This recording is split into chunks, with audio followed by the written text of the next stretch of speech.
So let's really take a look at this page because I want to take a look and show you what I mean when I say that there's kind of a toxicity that has happened especially amongst the online nerd analysis and reviewer kind of thing, to where it's been happening over the past, like, I don't know, 15 years or so. Certainly the last 10 or 12 years. And I wouldn't even say I would take this as all bad, because again, some of the criticisms that these people will have about the fiction that they're watching, I think, could theoretically be good criticisms. There are problems with the medium. There are problems with Hollywood. There's problems with the way Hollywood does things in Hollywood. But I want you to look at every single video on Nerdrotic's channel here. I want you to look at, again, the language being used. And again, language guides us. And what is the entertainment value that we are kind of hearkening to, and we are touching upon with this style of medium? This isn't bad or good necessarily. It can be quite bad, but let's just, I'm not really at my criticism point. This is more just a general neutral analysis. What is the point of Nerdrotic's channel? If you were to look at this and think, okay, well, reviews are there to give the personal opinion of an individual, to inform them. If we were to take it a little bit further, we might say reviews also are a feature or something that people who are experts and or highly knowledgeable within a field, looking at new stuff being released, they are then analyzing it based on the standards which had been previously established within that particular field, and are now analyzing it and discussing how it breaks with tradition and doesn't, and based upon a loose set of criteria and or some form of analysis, whatever.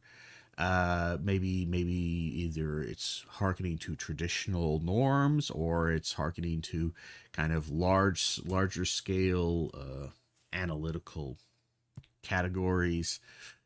Either way, they then analyze and say whether it's good or bad according to the standards that we do. So again, you can have something that breaks the traditional standards of good that have been established for a while, but could also itself be refreshing or good. Some people say, hey, I never have seen something like this before, and I'm actually going to say I kind of enjoyed it. I think it understands what made the traditional medium good and makes something that is very, very different and yet is still good. Kind of like a new dish, or a new soup, a new cooking thing that you do that hasn't been done before, a combination of things that are, the flavors are still good, the flavors are still there, and you're like, yeah, nah, I like this works, okie dokie, never had this before, but it actually tastes rather interesting. The big thing is that for that to happen, you need to also be open to differences, to a different form of, engagement, a different form of taste, if you will. So that's on the surface one aspect of what the critic is doing. That's what the critic is selling you on, is their expertise, their ability to explain and understand these things, and their ability to convey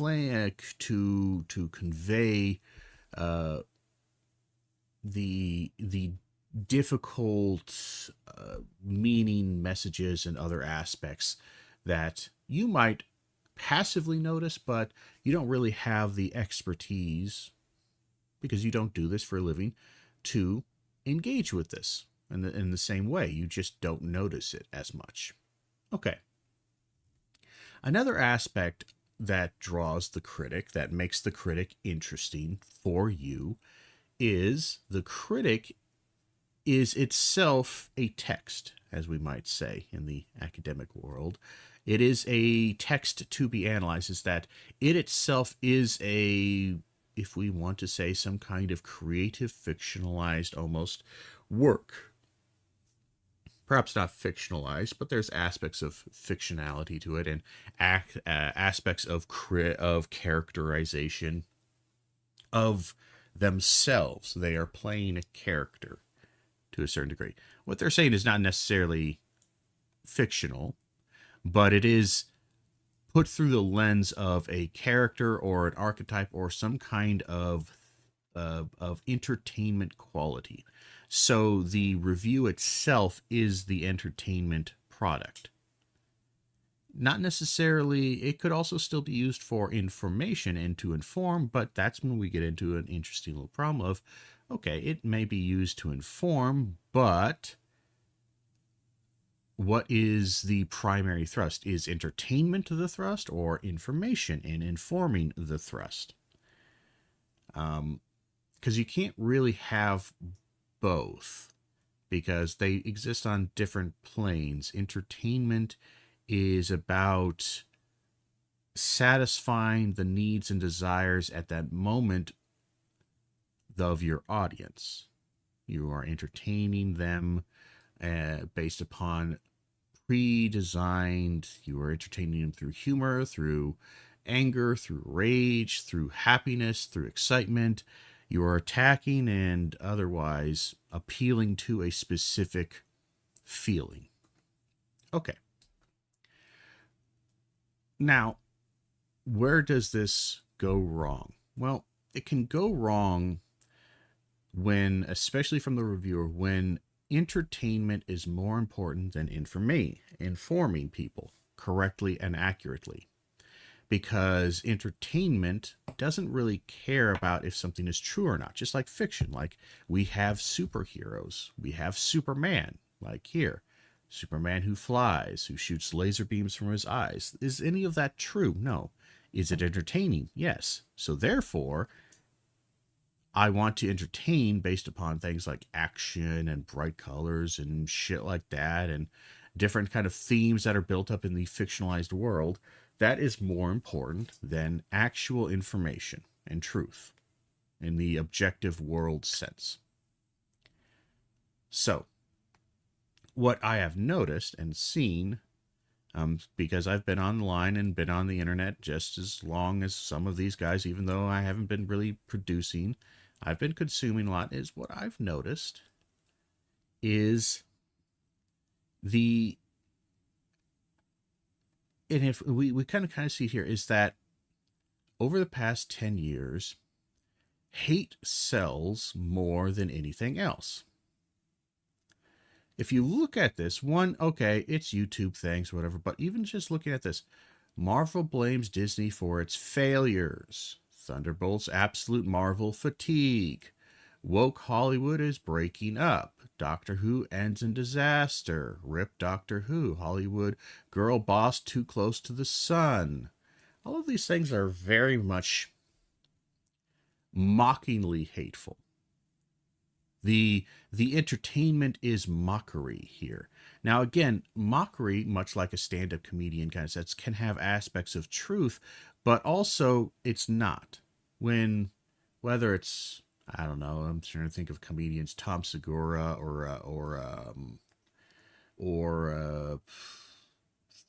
don't know, think of comedian. When a comedian, say especially like a family man or family woman, makes fun of their kids and talks about how much they hate their kids and how much they sometimes want to strangle them, but they do so in a funny and comedic fashion, you know that they're talking about a grain of truth, the frustration or irritation that can come from this. But the entertainment quality doesn't necessarily, it starts from the grain of truth, but the entertainment, the humor, comes from the exaggeration of the truth.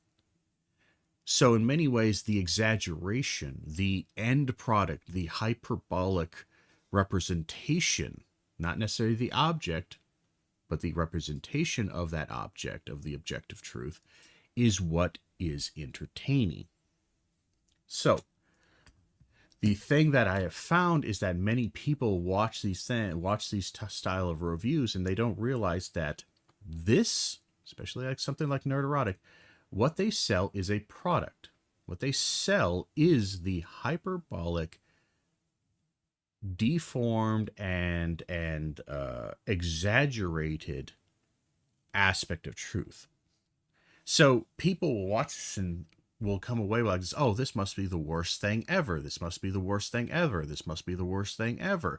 This must be the worst thing ever. This must be the worst thing ever. Everything's the worst thing ever. Everything is so crazy, stupid, terrible. I would never watch this and like this. And the problem is that with people watching a lot of this is that there is almost no realistic way to not be influenced to a point of not being able to separate the hyperbolic representation and the actual objective thing. Because let's just say this review: Captain America: Brave New World. It's a disaster, awful, and he's probably going to talk all kinds of hyperbolic, crazy shit. The thing is that I don't necessarily like the movie. I don't. I watched it, and I didn't really like it. Is it the worst movie I've ever seen? No. Is it a disaster? No. It's just not great. It's mid to low tier. You know, it's not objectively awful. I might say Snow White is getting close to being objectively awful, but again, you also notice just a trend. Everything here, and this is part of what you can also see as the brand, is what is he selling? Is he selling hyperbolic things that are across the spectrum of positive and negative? Is this is the greatest thing I've ever seen. I love this. Awesome. This is the worst thing I've ever seen. And you might say, well, I mean, everything's terrible. But is it? Is everything terrible? Again, when you have to do this for the algorithm, you have to sell extremism. Again, this is just as bad as the woke, the everything is sexist, everything is racist, and you have to call it out all the time. I remember that old quote, that old SJW thing that people hated and talked about. Oh, the social justice warriors, the woke people, they're terrible because they're extremists. Because no matter what, if they see even a grain of racism or sexism or traditionalism, they have to destroy it. They have to take it down from the inside out. Remember, that's what they always described as. And I want you to look at this. Is there anything here that ever tries to build or create something nice? Does it actually want to make? And again, look, we're now 2 years back. 2 years back, and so far I haven't seen a single positive thing about anything. Now, there's tons of things that happen in the world of comic books, in the world of media. Tons of things. And, okay, all this channel says is, okay, this channel just is going to focus on a few of the larger properties. Okay, Marvel, DC, Lord of the Rings, stuff like that. But notice it just keeps going. It just kind of keeps going. Endless things. Now, I'm not even necessarily going to say I disagree with some of this aspects. Again, there are bad things, but when you make only your channel, the only thing that you care about is this hyperbolic entertainment of rage, of being outraged. How dare the world or this thing not to do what I wanted to do? And it's really, and again, here, notice here, you see these two figures here. These are two classic memes of the woke people being outraged and hateful, feminists and leftists being outraged with their laser eyes. You see that? You see that right there with the Joe Rogan one? Now, I want you to look at the endless, endless, endless stream of hate and rage and anger and outrage. The next thing I would say is that you could maybe even do this to a certain extent, but what we're going to be doing here is we're actually going to be analyzing the critique of one of these videos. It doesn't really matter what video I pick because they're all kind of the same thing. They're all the same form of critique, the same form of analysis. And that's part of the reason why I dislike them, is that I think they are genuinely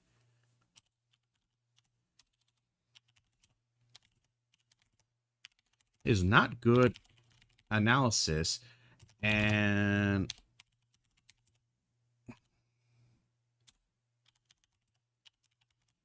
offers poor justification for the anger and dislike. Again, they very rarely, oftentimes what they end up doing is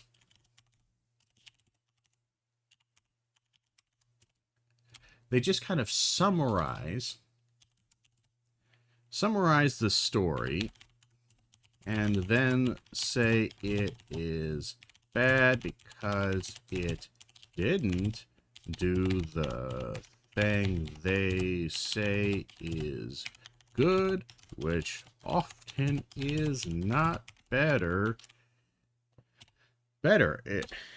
Again, they just kind of say the story should have done X instead of Y.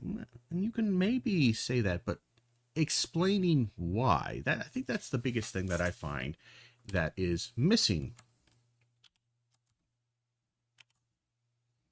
from these, is that no detailed explanation for why the new thing is better than the old thing. In this case, new thing I'm referring to is the substitution. Why their substitution actually works. I find that very rarely does this feature. And honest to God, I've heard more than a few when they actually talk about like how they would write and what they would do and with a story or whatever.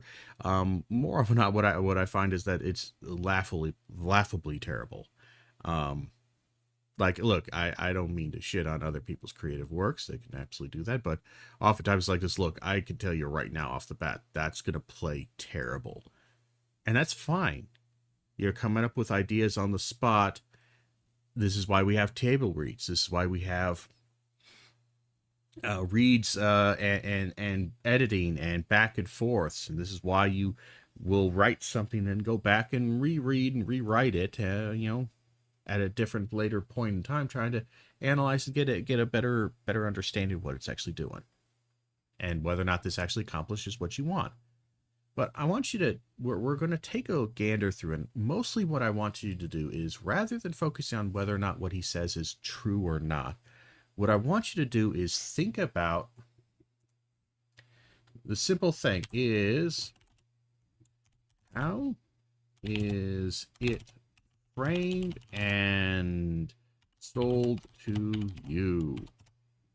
The narrative and rhetoric of the review itself. Again, it's important to, analyze not just the text, but analyze it as a text, as you watch a show and then you come away with criticisms. One thing that's good for both self-reflection and also good for understanding how you're consuming this, because again, the way this text comes out, that the criticism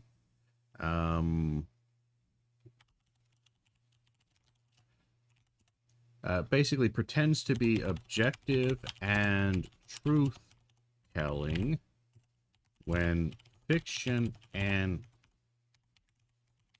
hyperbole is a major selling point, which corrupts and corrodes the objective nature of the analysis. Again, this is one of those things where it wants its cake and eat its too. It wants to eat its cake and have it too.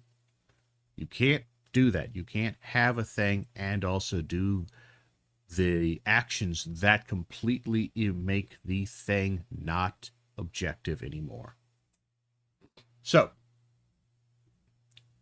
let's watch, and I want you to focus on the words and the description of this. Obviously, a lot of this is going to be hyperbole. A lot of this is done for entertainment value. But then I want you to think, is this telling me the truth, or is it telling me a new story? In many ways, again, criticism can be seen as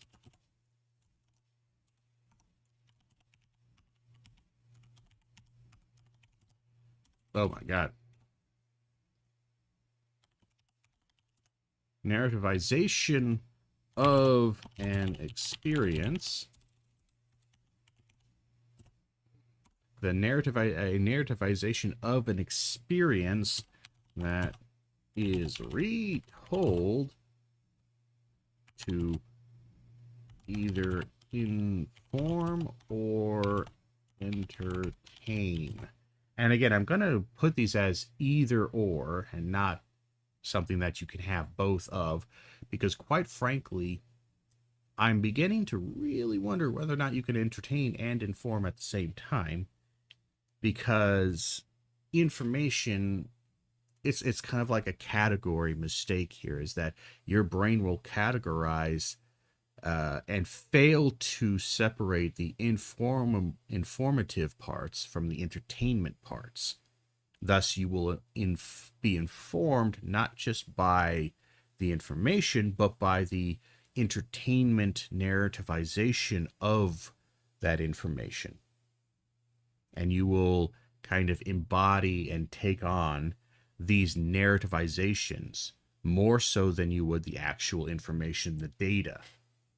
So, but let's watch. Nerdrotic.com.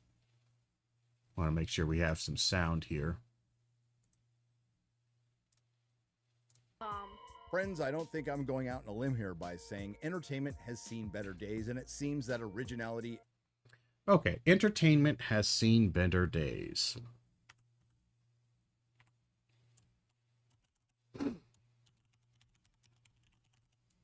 And let's put that in quotes just so we know. Entertainment. And again, the opening lines. And he says, again, friends, I don't think I need to say that entertainment has seen better days. Nerdrotic.com. Friends, I don't think I'm going out on a limb here by saying... Or, I don't think I'm going out on a limb when I say... I know this seems like a lot, but it's important to do. Nerdrotic.com. Friends, I don't think I'm going out on a limb here by saying entertainment has seen better days, and it seems that originality is on life support. To state the obvious, you can look no further than what we've been inundated with over the last half decade. Unnecessary remakes, prequels, sequels, direct sequels. All right. So, I don't think I'm going out on a limb here when I say entertainment has seen better days. So there's a couple of key pieces in what they do here. Can we underline? I don't think we can. Going out on entertainment, these are the two key pieces in there. Going out on a limb, the extremism here. Again, notice again, he's going to present hyperbole. There's going to be a lot of hyperbole. There's going to be a lot of, again, this is kind of the continuation of a project of inciting rage, of discussing things in a rage-like manner. So I don't think I'm going on a limb is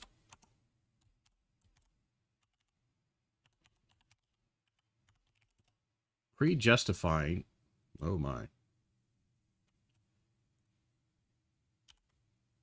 Pre-justifying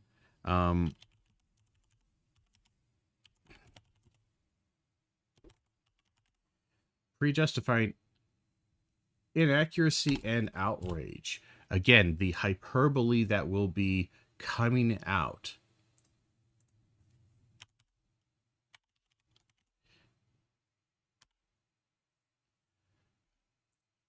I'm not going out. I don't think I'm going out on a limb.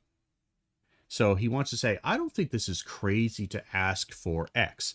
Well, again, just by saying that, that doesn't mean that asking for X is not crazy, or even the assumptions, the pre-assumed aspects, the premises of this statement themselves does not mean that that's not crazy or otherwise problematic or going out on a limb. We don't know yet.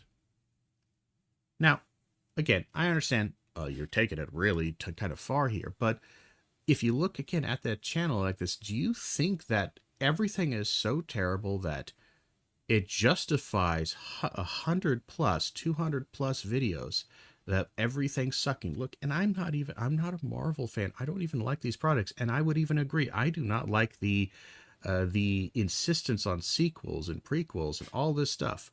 I think that is bad, and I think that can create problems. But it's all in terrible shape. I don't think it's in terrible shape because explicitly just because of this. I think there's a lot of reasons that go into why it's terrible. I think part of the reason also it's terrible is because it's really hard to please an audience that is primarily entertained and informed in a fan base that is constantly pissed off about everything.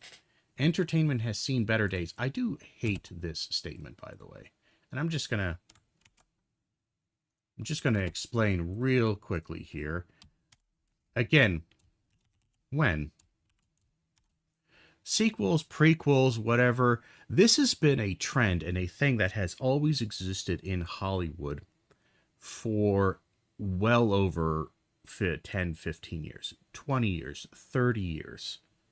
This has always been a thing. And Hollywood, people seem to forget how much, and when even I do this, how much when we talk about, the 90s action movies were great. 80s action movies were even better than, like, we haven't had real good action movies in forever. We seem to forget how much dog shit was released in the 80s and 90s. I'm sorry, do you guys not remember that Hulk Hogan made several movies and they were all dog shit? All of them.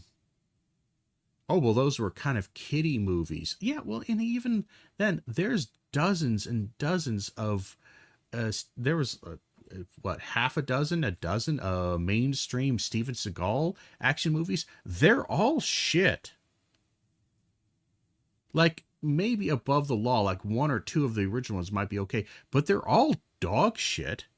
Especially if we were to use these hyper-focused, wow, this is just ridiculous and stupid, this wouldn't work in real life kind of assessment that many of these kind of individuals use when they are talking shit about new woke products, especially if they have women in them doing anything physical against a man. They immediately go, a 120-pound woman could not beat up a 180-pound man, but seem to forget that fucking anything, Steven Seagal exists and apparently hurt people in his movies. Like, oh wow, all of his characters killed people. It's like, I'm sorry, Steven Seagal couldn't fucking do anything. That fucking pain in that fucking pussy.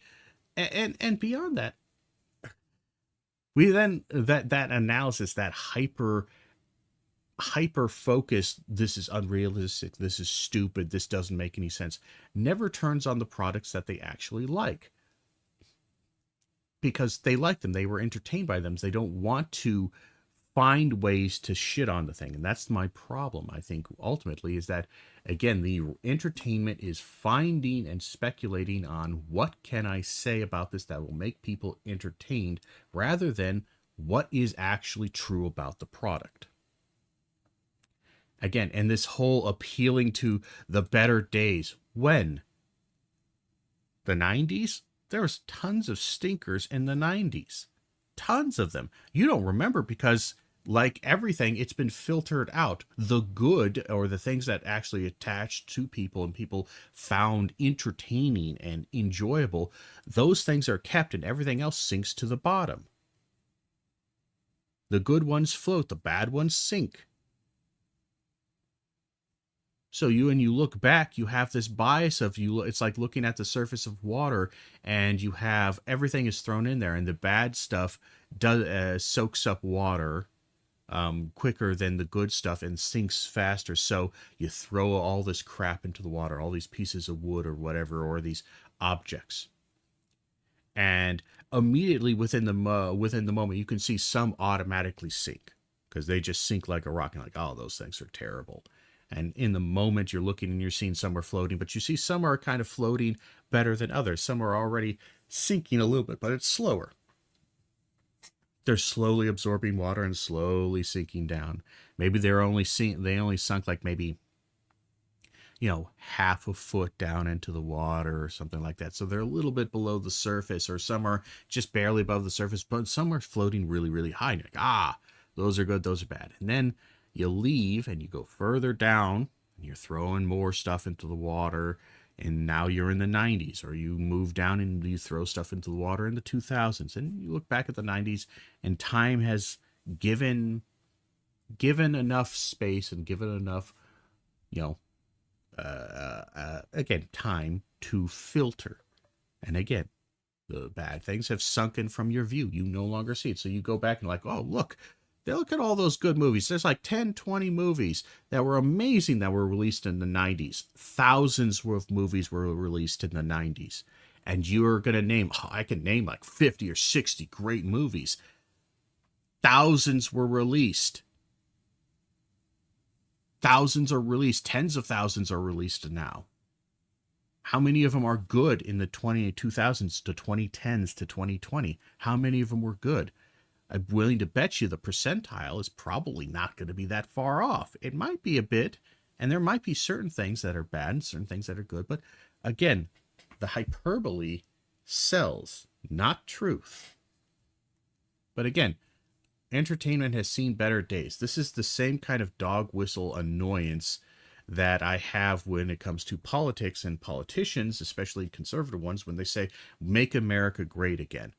When the fuck was it great? I'm not even going to say that America is or has never been great or not. I'm just genuinely trying to figure out what is the time you're looking at. Like, I don't know if I even agree or disagree with this statement, because I have no fucking clue when you're actually pointing to. You're pointing at this vague idea that things were better in the past, but in what way, for who, and when? All right, but let's actually watch this. I know that seems like to take a lot, but this is what I think is important when you're doing media analysis, is, again, taking your time, even if it is, perhaps I do it too much. And I certainly will admit that to some degree I do it too much, but this is what doing good close reading might look like, or at least the beginnings of it. It's a bit rambly on my part, but it seeks to try to explain or point out specifically what is the issue here.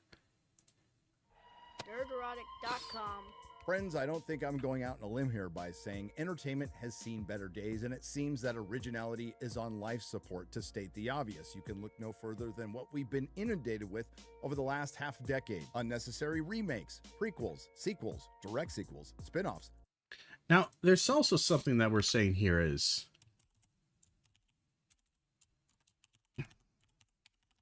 Unnecessary. Now, again, what is unnecessary? This is where my question would come in, is what determine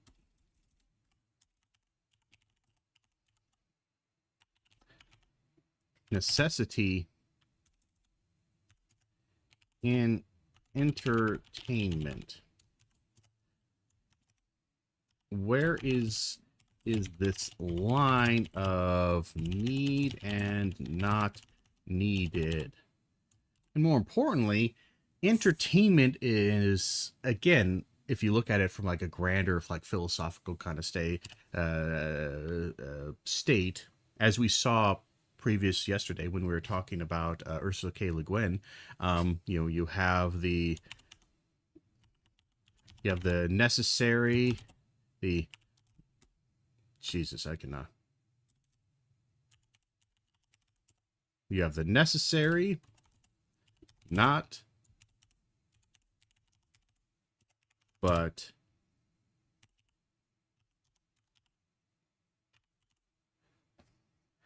enjoyable / non-destructive, and then you have the destructive. So again, you have the necessary needs, food, water, shelter, basic stuff like that, basic human dignities. You have the destructive elements that you don't want. And then what about that middle category, to where it's not necessary to have, but it can be either enjoyable or the practitioner of it is non-destructive. So things like, hey, getting high. Is it necessary? No. Is it destructive by nature? No. Or washing machines. Is it necessary to have a washing machine? No. Is it enjoyable or non-destructive to have a washing machine? It's enjoyable and it's not. Yes. Okay. Creature comforts. Entertainment is all about this. There's nothing that is necessary about entertainment. Again, this implies, some kind of either grand narrative or unspecified need. And I don't necessarily disagree that there might be a need, but I think this is actually counter to the point, is that, like, look, if you feel like, oh, this is unnecessary sequel, okay, then what's a necessary sequel? The necessary sequel is the one that continues telling the story. Well, does the story need to be continued to told? Yes, because I'm invested and or I am obsessed with it. Like, this feeds into this desperate need for content and consumption and new entertainment that I'm not sure is 100% positive. This unnecessary, by simply saying this, and again, I know this is taking a lot out of little, but this is something that I've heard throughout all of these type of videos. Doesn't matter who it is. Unnecessary, or this sentiment is said, even if the word isn't specifically said, there's this sentiment that these things are not necessary. And again, I might even use these kind of words and phrases occasionally myself. But one thing that I'm trying to do, or at least that I'm aware of as best as I can be when I'm saying these things, is that this is ultimately not really solvable. Because nobody can know whether or not a sequel or a reboot is necessary or unnecessary. Because, quite frankly, a lot of movies that you might like, or some classic ones that you've seen, they're technically, some of them are reboots. Some of them are remakes. Some of them are sequels that you never really knew were sequels to things. Some of them are adaptations, readaptations of older material that you never knew that were directly inspired by or just straight up pulled from. So what is necessary or not necessary this is a weird thing. This is kind of a weirdly obsessive, compulsive, consumerist thing, is that we need things, but I don't need these things.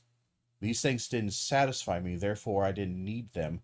I don't know. And again, we're getting tons of sequels and reboots and whatnot. Half decade. Unnecessary remakes. Unnecessary remakes. what makes it necessary, not necessary? Just because, again, this Snow White and Seven Dwarfs sucks for various reasons does not mean it was unnecessary. Like, I don't like any of the for the most part, I don't like any of the live action Disney things. And when I say they're unnecessary, I just don't know. I might just say I don't need them, but that doesn't mean that they aren't necessary or not necessary in the grander scheme of things. I just don't. I didn't like them. But this necessary, this kind of, it's weirdly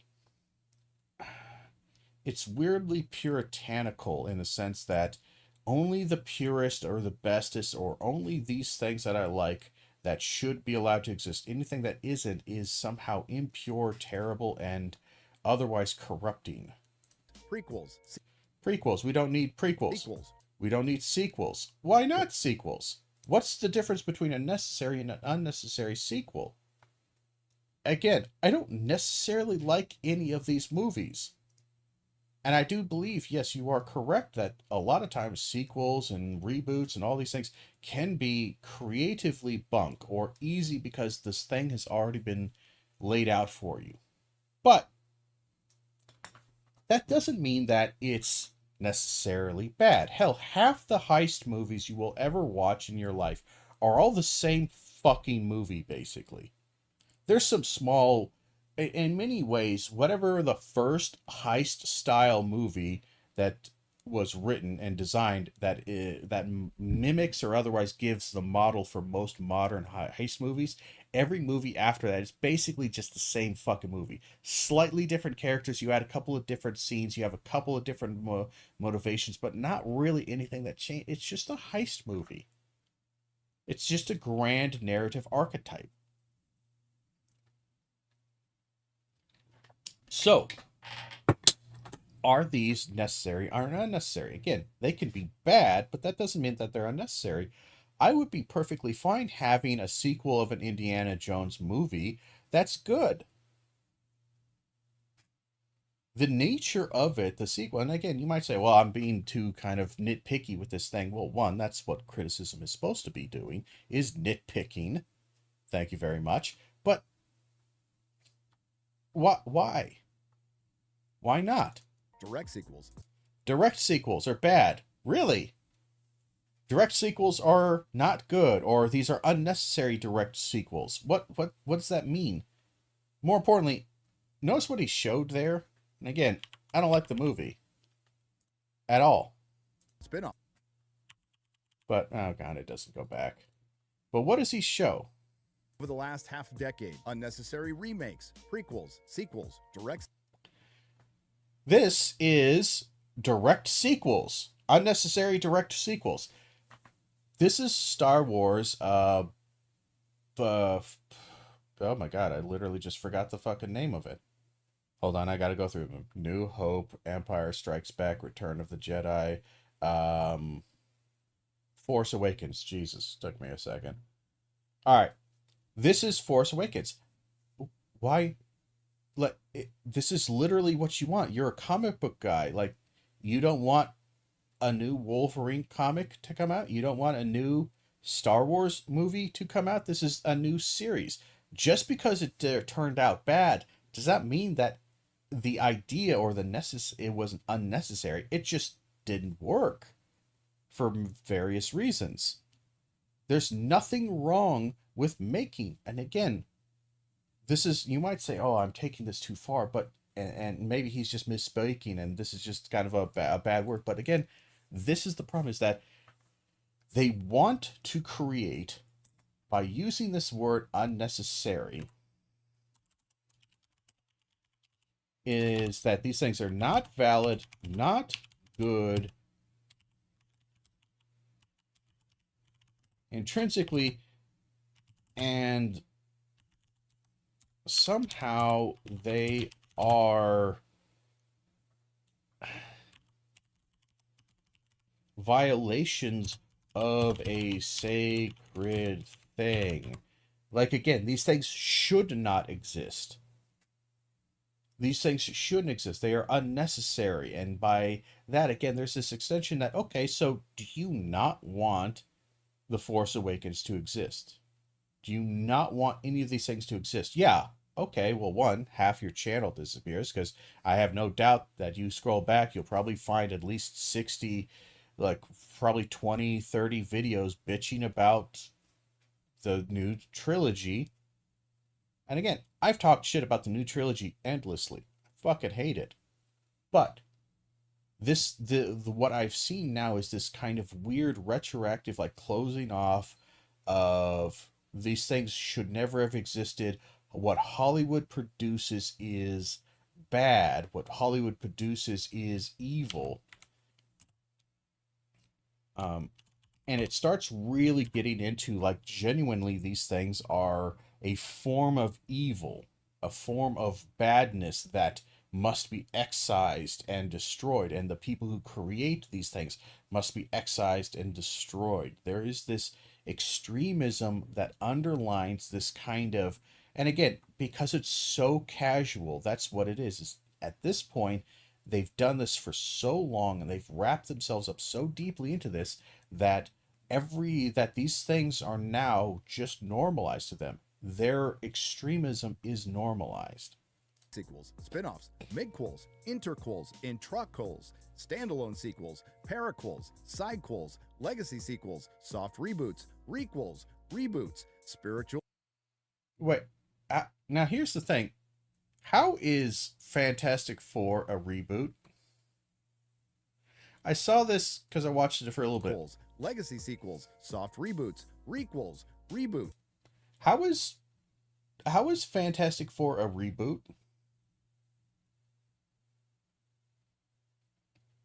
This is the new Fantastic Four movie. How is this a reboot? Would this be classified as a reboot? Because normally when you say a reboot, let's just make sure my brain is not going crazy here. I gotta move this here.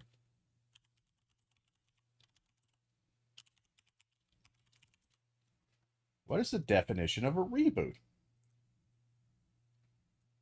A movie reboot in the context of film or television refers to the process of restarting a franchise or character story with a clean slate, often discarding previous continuity and storylines. Okay, so yeah, that's what I thought. A reboot is a restarting of it. So again, much like Batman Begins is a reboot of but here's my thing. This is the first Marvel Disney Fantastic Four, right? Because everything previous to this, the original Fantastic Four movie and Fantastic Four Silver Surfer, or whatever the fuck was called, I think it was Silver Surfer, those weren't those Sony? Like, they were kind of Marvel, but they were Sony, and I don't think, like, they weren't really a part of the universe for the most part. Now, I know Deadpool kind of pulled in Johnny Storm as played by Chris Evans. But, and I suppose that's kind of true, but again, multi-universe, like, this isn't so much a reboot as... I'm not sure if I would call it like an... And more importantly, is it an unnecessary reboot? Like, they have the property, they haven't really released one, like, they have all these things. Why can't they tell stories about these characters? Why is this, we're inundated with all of these things that are unnecessary or terrible or bad? Reboots. This is a reboot. It's not a reboot. It's literally telling a Fantastic Four story. Like, how is it? Again, I want you to, even if you agree, disagree, it doesn't matter. What I want you to think about is there's a degree of illogical, irrational, reactionary nature to this.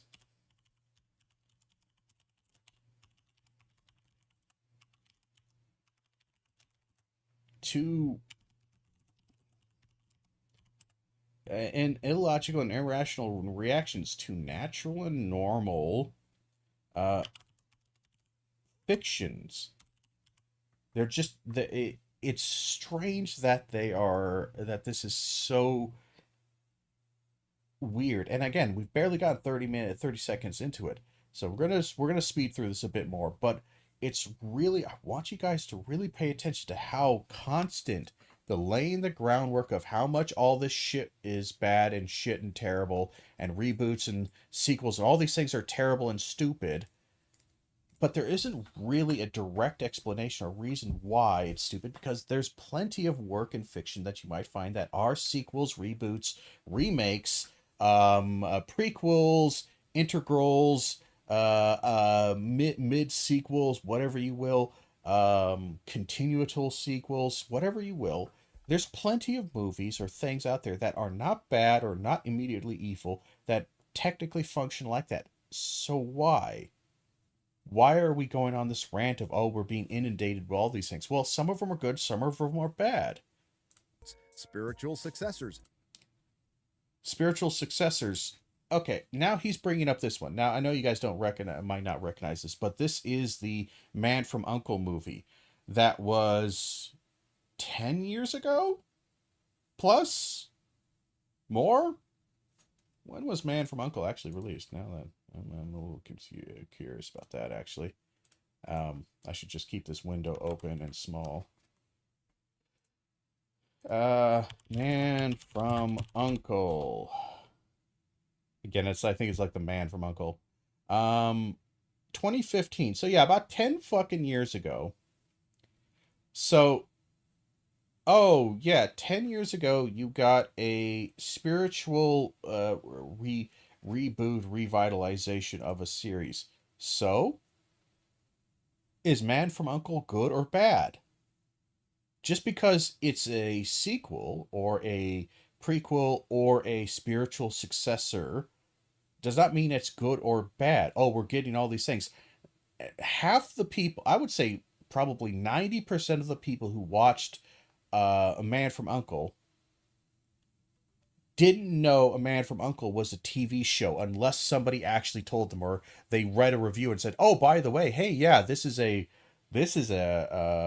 originally a TV show in the 60s." The vast majority of people who watched this movie, whether they liked it or disliked it, had no goddamn realistic clue prior to this or any connection to the previous medium. So who fucking cares? Half the people who've heard the song Hurt by Johnny Cash don't realize that it was written originally by Nine Inch Nails. The song Hurt, I hurt myself today. You know, that Johnny Cash thing that's was popular on YouTube and various other fucking media for a while. People are constantly posting it up or talking about it. Yeah, you probably even heard it on the radio. Yeah, Johnny Cash's Hurt. That song was written by 9-inch fucking Nails. You didn't know that. Most people don't, unless, and again, the reason you might know it is because it was such a strange, shocking revelation. People didn't like realize that they're hearing the song, oh, it's amazing or whatever, and like, oh yeah, by the way, it's actually a 9-inch Nails thing. Starts up and now it spreads like wildfire. Now people's awareness includes this aspect. But again, the majority of people engaging this don't know. So why do we care? And again, this was 10 fucking years ago. And also, Man from U.N.C.L.E. is not a bad movie. I don't think it's the greatest movie ever, but maybe it's just me. I think it's a decent enough movie. It's fun, at the very least. Spiritual sequels. Now, what the hell is a standalone sequel? No idea, but let's talk about one more entry into the creative bankruptcy verse. Hell, maybe it'll be good. But again, hey, maybe it'll be good. And I know you're writing this from after the thing and you've come to the conclusion that it's bad or whatever, but it's just kind of like, oh, the bankruptcy universe, and maybe it'll be good. Oh, my sweet summer child. I don't know. It's time for some more Alien, or to be more specific, Disney's Alien. 10, 9, 8, 7, 6, 5, 4, 3, 2, 1.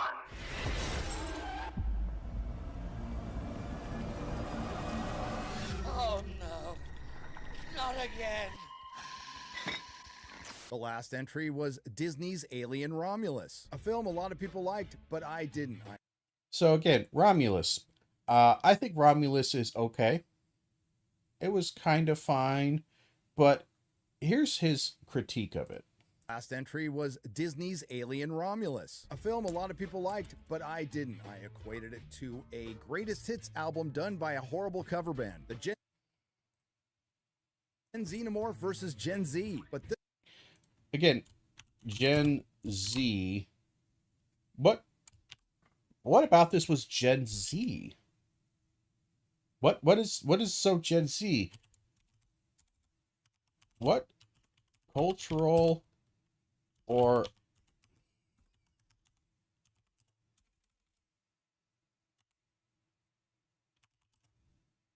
what cultural or aesthetic aspects of Gen Z were present in Romulus? What was present there?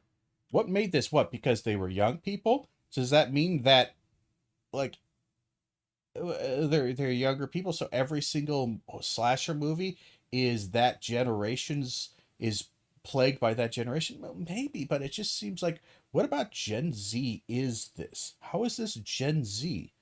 I know, okay, well, he's just making a passive like little attack on it, but the passive little attack has nothing to do with the fucking movie. It has purely to do with a weird culture war politics. I hate the newer generation of people and the media they create. But this wasn't made by Gen Z people necessarily. It was acted by, and I'm not even sure if they would be Gen Z, but maybe they are. They might be young enough or around that area to be Gen Z. But what? Because they're young? This was the same kind of thing to where people were bitching and complaining about like the 70s Alien movie, the original Alien movie, for having a bunch of hippies and fucking goddamn hippies. Where's John Wayne and the classic beauties? Where's, Humphrey Bogart? Where's old Bogey? Why isn't he in this movie? Like, what the fuck are you talking? What? And this isn't the science fiction of my day that was clean cut and everybody was wearing lab coats and ties and the women were secretaries where they needed to be. What, you have this pilot? A pilot who's a female played by a Sigourney Weaver? That's just so unrealistic and stupid. Nobody would ever have a female pilot on one of those ships. Back in my day. Like, what are we doing here? And again, you might say, oh, he's just making a passing comment. Why are you taking so much? The problem is that this passing comment has nothing to do with the movie. So my question is like, if you did a review on this and you hated it, why don't you just simply make an actual passing comment to a thing that is actually hateable about this? And then you might go, well, if his review probably said it was like Gen Z and he hated it because it's got Gen Z styles and Gen Z kind of aesthetics. One is, does that necessarily make it bad or good? And two, I'm going to be honest. I saw the movie. I just don't see Gen Z in there. Like, this might be a really hard projection on his point. And again, it shows a problem with the reviewer. It says more about the reviewer than it does about the movie. And again, that might be my next big thing that always remember when you're criticizing or watching any review, even my stuff, is that the review says more about the reviewer than the thing being reviewed.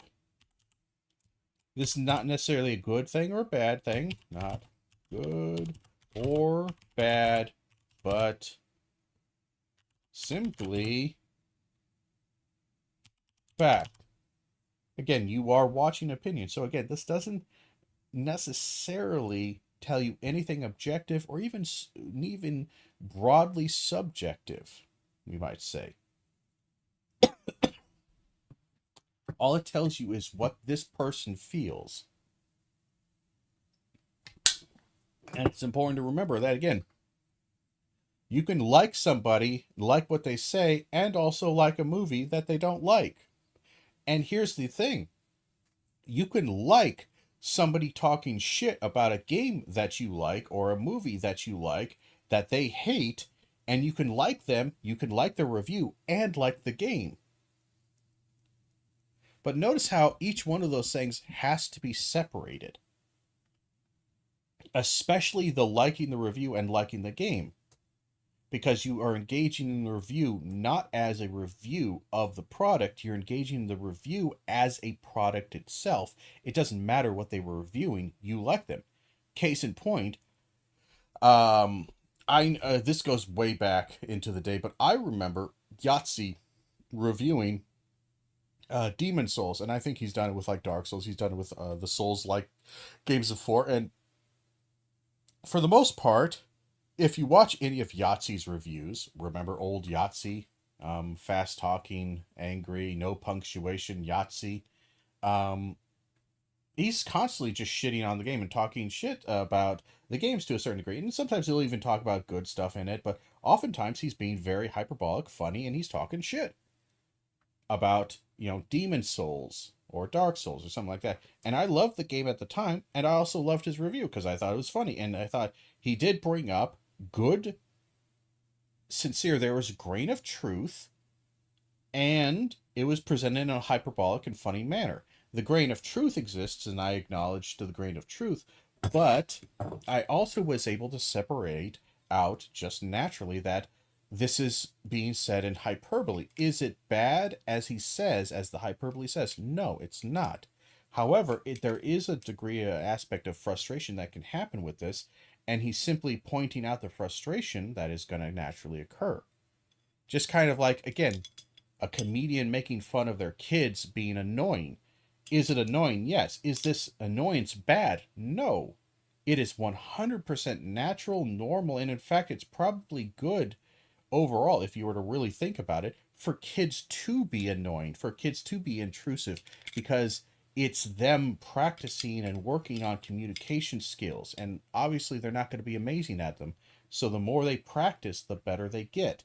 So the annoyance factor, like, yeah, of course they're not going to be great at it, but they need to still be doing it, so I'm perfectly fine with them not being good at a thing. So, but let's continue. This one's going to be totally different because it's Disney's Alien Earth, which is Gen Z versus a Gen Xenomorph. Like, I'm sorry, look, do you just want 40-year-old people playing this? Like, I might I have always wanted a more middle-aged kind of actors in a kind of a thing to a certain degree, actors and actresses, and focusing on adults. But at the same time, like, so you're gonna have young people in the film.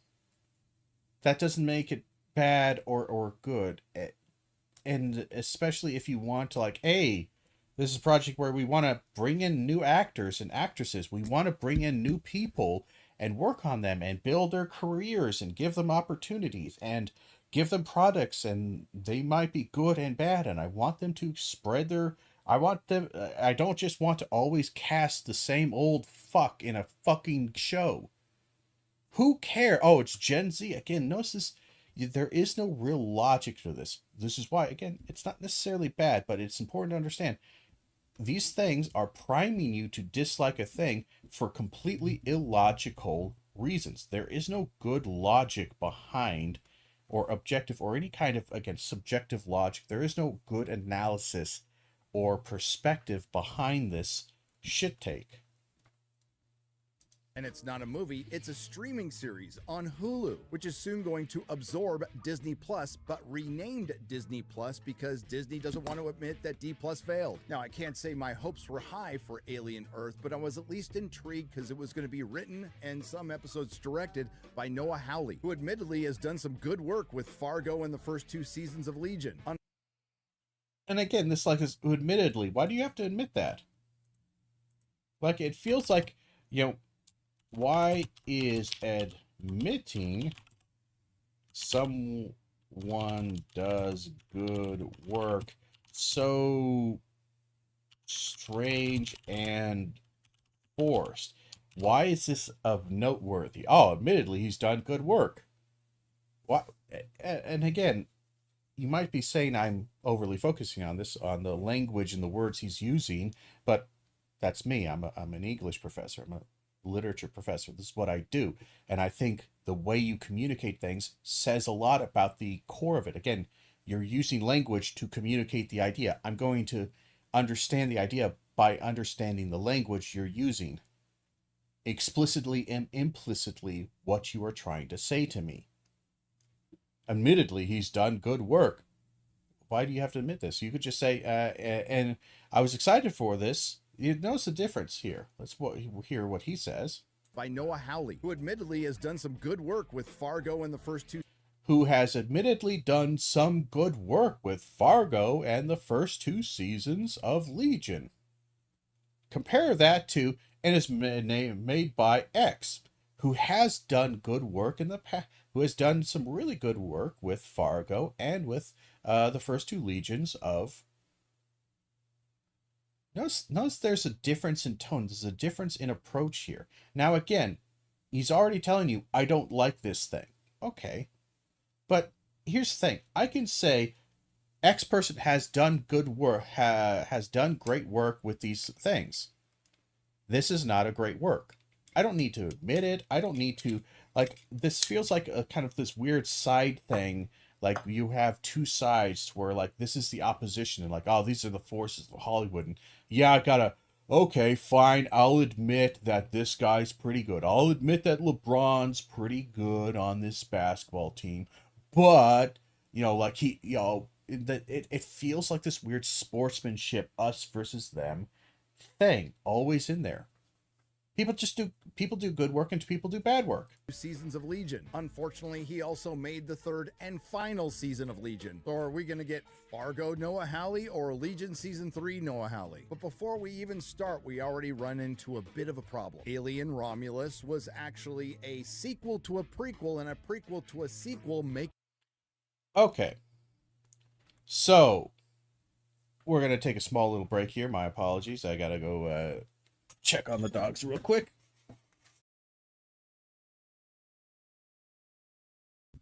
Okay, back. Sorry about that. Having to deal with the dogs. That's fine. We good on the dogs. They're happy. All right. So, here's the thing. All right. So, yeah, the timeline is kind of messy, but here's the thing I don't really give a shit about. Is that I don't really give a shit about timeline. Unless there is something that happens in the timeline that ruins or breaks the timeline of other things, which I just don't know and don't think it will. Now, what do I mean by that? Like, the timeline of any kind of series, especially when you have something like, again, whining about this, like, especially when you're like a comic books nerd, is a bit fucking rich. Seeing how comic books, the timeline and or understanding of how series connect and don't connect to each other is like some kind of fucking insane Rosetta Stone. There's no way you're figuring out any of this shit anytime soon. So, who gives a shit? Like, seriously, who gives a shit? Would be my biggest kind of complaint. Like, okay, so Prometheus comes before Covenant, which comes before Earth, which came before Alien, which comes before Alien Romulus, which comes before Aliens. But here's the thing, and this, you might be frustrated, this from a nerd standpoint, certainly, and the frustration of timelines. At the same time, I don't give a shit. This could be 1827. I don't fucking care. I know that this isn't reality, and I also know that this is a fictional universe, an alternate universe in many ways. It's based on our reality to some degree, but at the same time not. And we know it's not, because 2093, there's fucking David running around. And I guarantee you, we are not going to have synthetics like David in fucking 60 years. I'm sorry, 70 years. We're not going to have it in 70 fucking years. We're not. That's not going to happen. Not like David. Not even fucking close. We're not going to have international space travel of any kind in 70 years. I'm not international. Well, we won't have that either. But we won't have like interplanetary or intersystem travel solar system style travel or outer space beyond our solar system travel in 70 years. We're not. So fuck off. And that's my thing. Like, unless there's something narratively wrong, like something happens in Alien Earth that makes no sense in the Alien timeline, I don't care. Unless there's something desperately wrong there. This kind of confusion, this kind of weirdness, this is just normal. This is normal. Like, again, why is this particular element, which has been a thing in the medium for generations, bad in this particular instance? Why? Does he explain this? Let's see. Making it a midquel, or was it? Technically, it was an interquel, a type of midquel that bridges the gap between two previously published stories. For example, a movie that occurs after the first movie, but before the second movie in the series. Alien Earth is set before Alien, making it a sequel to a prequel and a prequel to the original, which would still make it a sequel in this case, making Alien Earth a true midquel, a story set within the time frame of an existing work, specifically between two already published stories. That's fine. And again, I don't think these are somewhat made up terms, but it's fine. Midquel is, and again, the sequel, prequel, midquel. This is another also thing. This obsession with continuity and respect to the original and true thing. Like, it just seems somewhat obsessive. Like, I can kind of understand this, but at the same time, like when does Friday the 13th part fucking 18 take place when it comes to the other Friday the 13th? And this violates this thing, and hey, this wasn't true, and this one and that one, and why is this messing up the lore of this? It's like, dude, it's a fucking slasher movie. Why are you trying to treat this so goddamn special when the people who are creating it are not? Just because you obsess over this does not make it more special than it is, and it does not force the people who are making it to have to abide by the rules that you have arbitrarily decided to set up to explain the inconsistencies or the world building of the fiction. Not necessarily even the rules that have been set up by the author. Now, again, I can argue for and against this on both sides, but I think that there's an obsession that really is harming people's ability to enjoy media, especially when it comes to this. You're more interested in being angry than you are being entertained, because the anger is entertaining. Or during a time skip within a single work. And based what I saw on the trailer, it looks like they were at least gonna do something different, like finally going to Earth. Hell, maybe this will be loosely based on the excellent comic from Dark Horse, Alien Earth War. And I gotta say, Noah Hawley and Disney are really breaking some ground with this one, because we're gonna see a xenomorph take on something it's never fought before, a skinny brunette woman. To be fair, again, I don't know why you gotta point that out. So again, this is something that, again, I don't want to overly say this, but I do feel like this. Oh my word.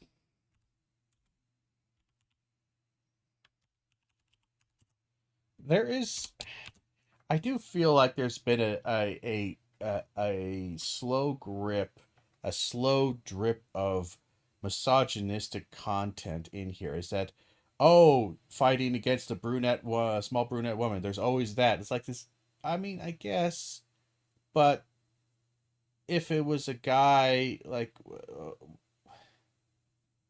would you still bitch about it if it was just a dude? Like, I don't know. Would you not? Does it matter?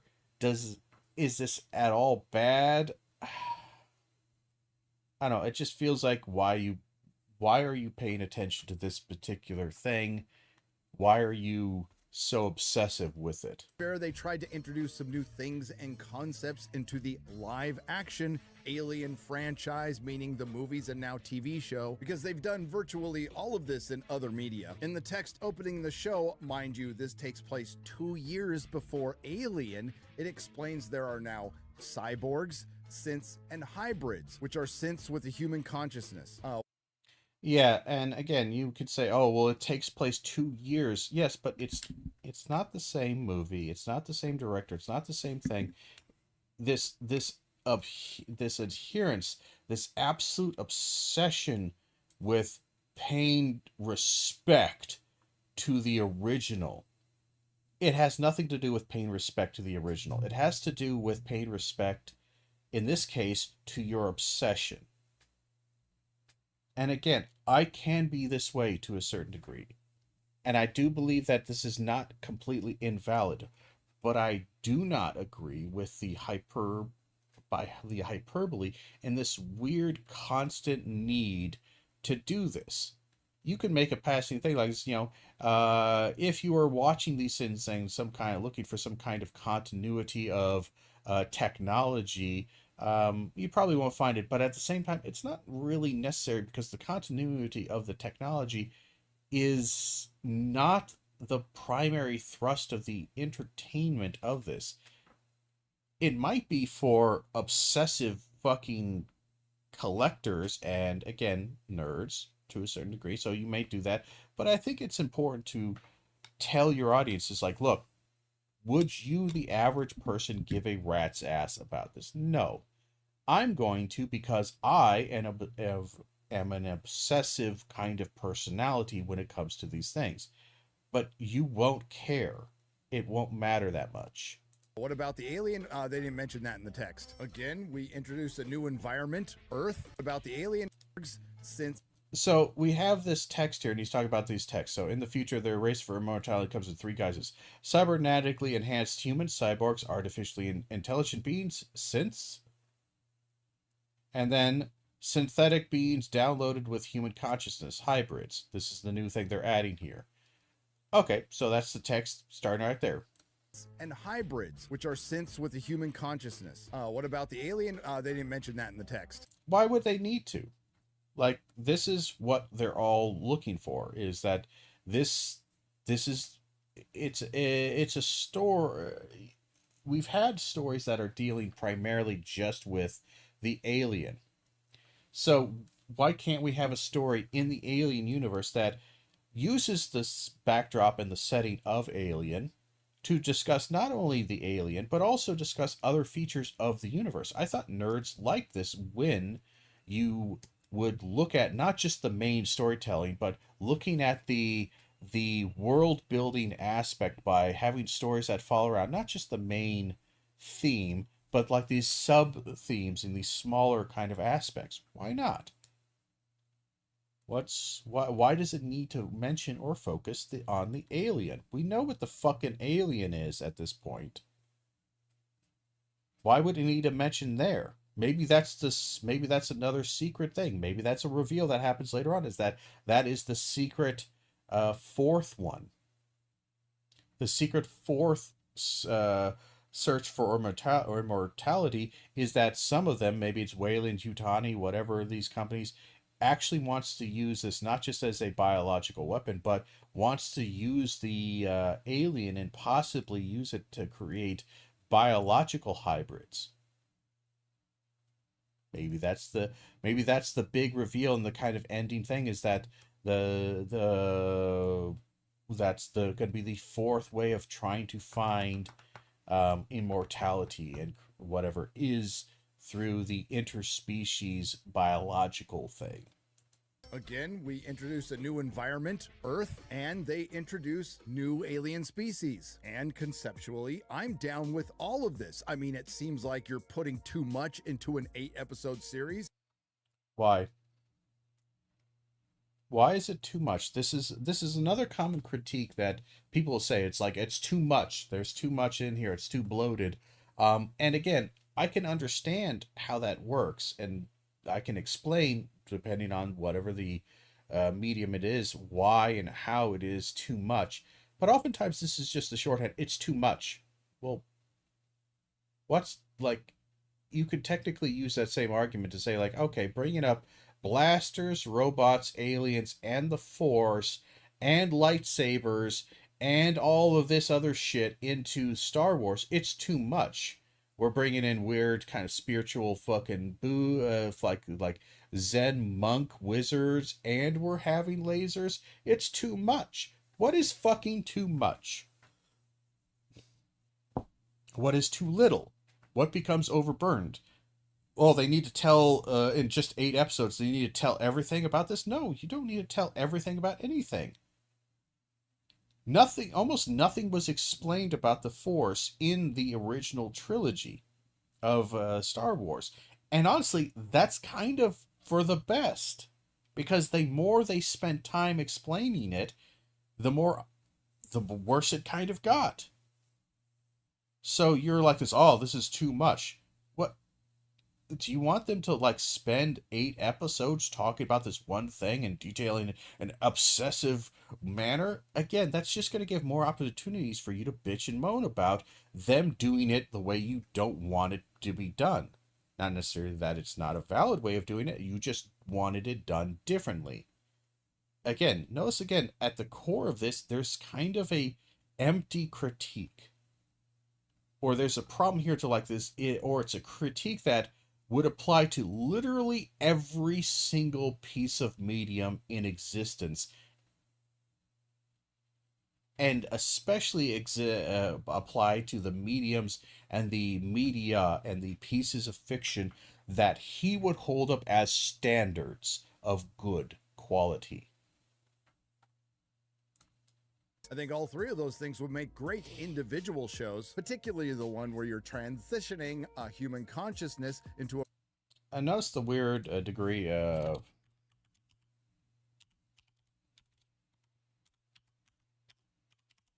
transphobia.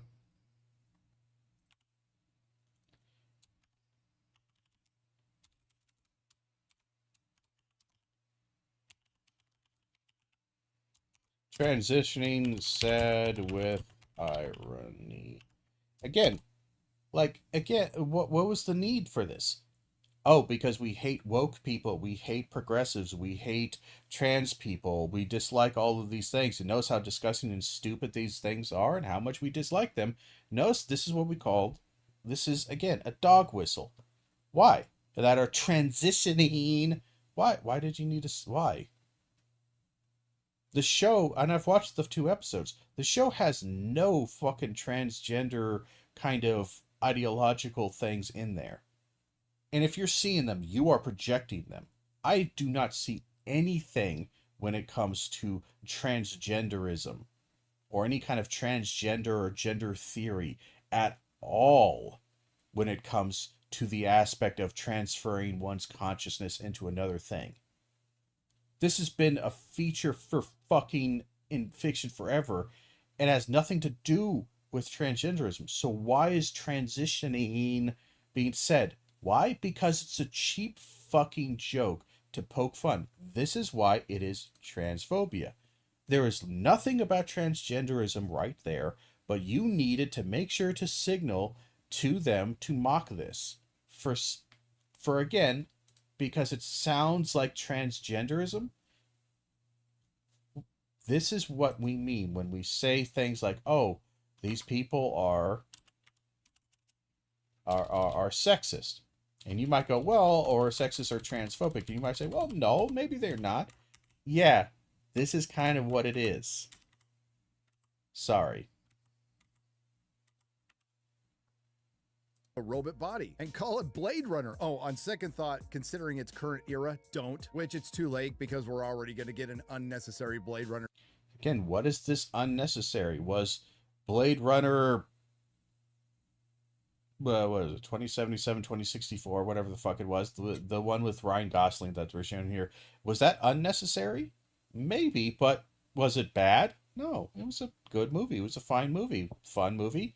I think it did a good enough job kind of keeping the themes and the ideas of the original Blade Runner and expanding on them a little bit. I think it's a perfectly fine within the universe. So, do we need a sequel? No, but we don't need anything. This is not a need thing. Where is this need coming from? Again, this is this weird, obsessive, possessive, weirdly controlling kind of impulse. Is this bad or good? I don't know, but you're already predetermining it's bad because you're saying it's unnecessary. Sequel, and once again, there is only one Blade Runner film. Sure, there are 3 versions of it, but there's still only one. But unfortunately, so. And again, there's only one Blade Runner because I'm sure he hates the new one for whatever reason. And again, there's only one Blade Runner film. No, there's multiple. You don't say, oh, there's only one Blade Runner film. The other one is illegitimate. No, it's not illegitimate. It is a Blade Runner film. Just because you don't like it doesn't mean it's not legitimate, or it doesn't mean it's not a thing. It's just weird. Just it's so, when you really want to break it down, this just feels off. You know? It feels off, and it should feel off to you. So far, that's what Alien Earth is. A robot show guest starring an alien. And those good ideas, well, at least so far. See, again, there's two episodes out of it, of this. I think the third one is actually releasing today. There's only 2 episodes. And yes, they're looking primarily at the robot thing, but that doesn't necessarily mean it's bad. Just because it's set in the alien universe doesn't mean that the alien needs to be 100% front and center, especially because, quite frankly, this is what people who are aware of your guys' bullshit, they're doing this because they know you know the alien so well. You don't need it explained. You don't need it explored. You don't need it talked about. And in fact, I would prefer this because at this point, the vast majority, even the common audience, knows Alien. They know the alien. They know the xenomorph. They know the facehugger. They know this shit. So spending a movie and focusing entirely on that is probably just going to be retreading over the same fucking ground we've seen half a dozen fucking times. So why not in a TV show where you can have 8 episodes, 8 hours of content, because each episode's about an hour long, 8 hours of content, why not spend a couple of hours talking about the other shit?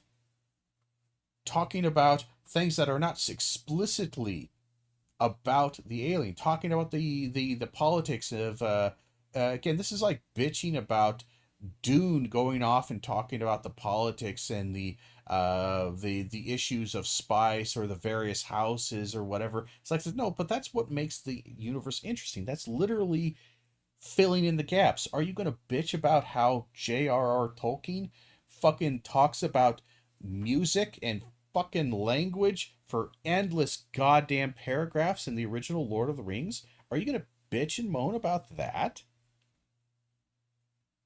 Are you going to bitch and moan when he starts talking about the ancient history of some fucking settlement in the middle of fucking nowhere, Gondor? Who gives a flying fuck? No, because guess what? People do care because it helps make the world feel real, because there's thousands of stories that have happened that are each worthy of a movie that people are barely touching upon or finding the remnants of or setting the groundwork for to happen. You can imagine all these things. So all this stuff, like, yeah, guess what? They're looking at this advanced program that one of these newer companies is using as this is their next leap to take control of the corporate wars, to get that leg up on the rest of them, and for other personal reasons and not. This is important, and it's happening alongside with the alien thing. And again, it's a robot movie. Yes, the first 2 episodes focuses a decent amount on the robots, but it also focuses a lot about, again, the alien, and especially the corporate wars that are happening and how the alien is being kind of utilized or wants to be utilized, and the technology, the biological research behind the alien is something that Weyland-Yutani wants. So again, it's taking that thread that was already established in the first Alien. Remember, Weyland-Yutani, crew is expendable. Bring us back this thing. This is the most important thing. We don't give a shit about the crew.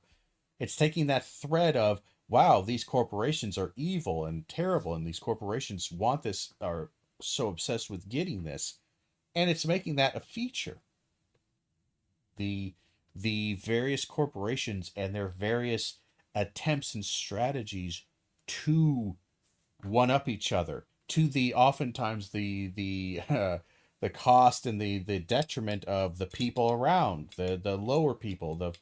The crew is expendable. Humanity is expendable. That's a great theme to work with, and it's 100% within the Alien universe. And the alien does feature pretty heavily within the first 2 episodes. This is just kind of, in many ways, this is just misinforming and kind of lying to you by saying that, it focuses primarily on the cyborg stuff, but it doesn't. Alien Earth is, a robot show guest starring an alien. And those good ideas, well, at least so far in the first 2 episodes, let's just gloss over them. They're not important. No, instead of exploring those good ideas, the showrunners thought it was a better use of the show, but there's still only one. But unfortunately, so far, that's what Alien Earth is, a robot show. And he says they glide over the ideas. Remember, what were the ideas he brought up? Make great individual shows, particularly the one where you're transition. Ideas of synthetics, of the hybrid, of cyborgs, and then the hybrids. So he says that it's a robot show, primarily dealing with these ideas, and focusing on them. It's too much to do in one season.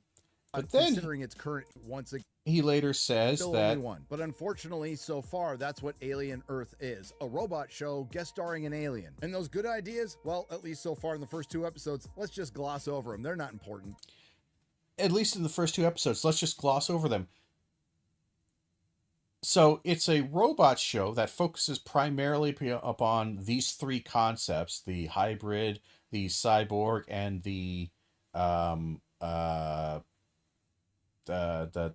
synthetics, which feature heavily. All 3 of them feature quite heavily in this show in the first 2 episodes.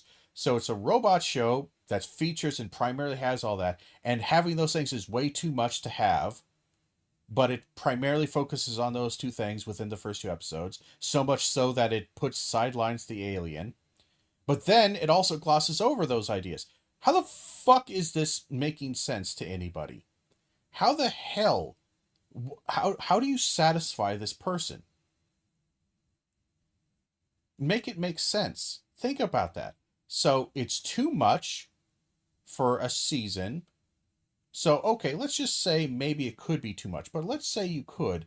If you had something this broad and this is a big thing, wouldn't you primarily focus on this? Like, okay, yeah, I'm going to focus a lot of this in the episodes, in the synthetic, the hybrid, the cyborg. Okay. So, and also because these are the newest ideas that you're introducing to an established universe where everyone knows the alien, would it make sense that the first episodes probably focus primarily upon these 3 things, especially the newest one, which is the hybrid? And maybe the secondly is the cyborg, and then thirdly is the synthetic. We've seen synthetics, we understand synthetics to a certain degree. We haven't seen much of the cyborgs, and we definitely haven't seen the hybrids. So it makes sense that the first few episodes probably are going to be dealing with this, and that a good chunk of the show will be dealing with talking about these things. Now, he says it's impossible to do too much. It's too much to cover. Let's ignore that for a second, and let's just say you understand that there's a lot to cover. You're going to focus primarily on these things. Then he says, oh, it's a robot show where the alien is just kind of a side character. Well, of course. You want to talk about these ideas, and you like these ideas so much. You literally said they were interesting things to deal with. but they're really big ideas. If they're interesting ideas and they're really big ideas, that means they're going to have to take up more room, which means that the thing that people already know, i.e., the alien, is going to be less featured. It's just going to be featured less in this moment. It's less of a feature and more of a world building kind of thing for the new things to play off of. Okay, but then he says, they're glossed over. The fuck you mean they're glossed over? How can you, in one sentence previously, bitch about how it's a robot movie?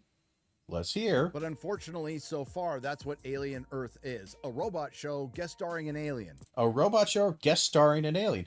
How can you bitch about that? And then literally the next sentence. And those good ideas, well, at least so far in the first 2 episodes, let's just gloss over them. They're not important. No. And I know I'm cutting him off right here, but maybe he'll explain a bit later. But notice again, this just rapid fire, just 180-degree nonsensical turn here. How can it be that the show is a robot show with guest alien, but also the ideas, which are the robots, the interesting ideas, I should say,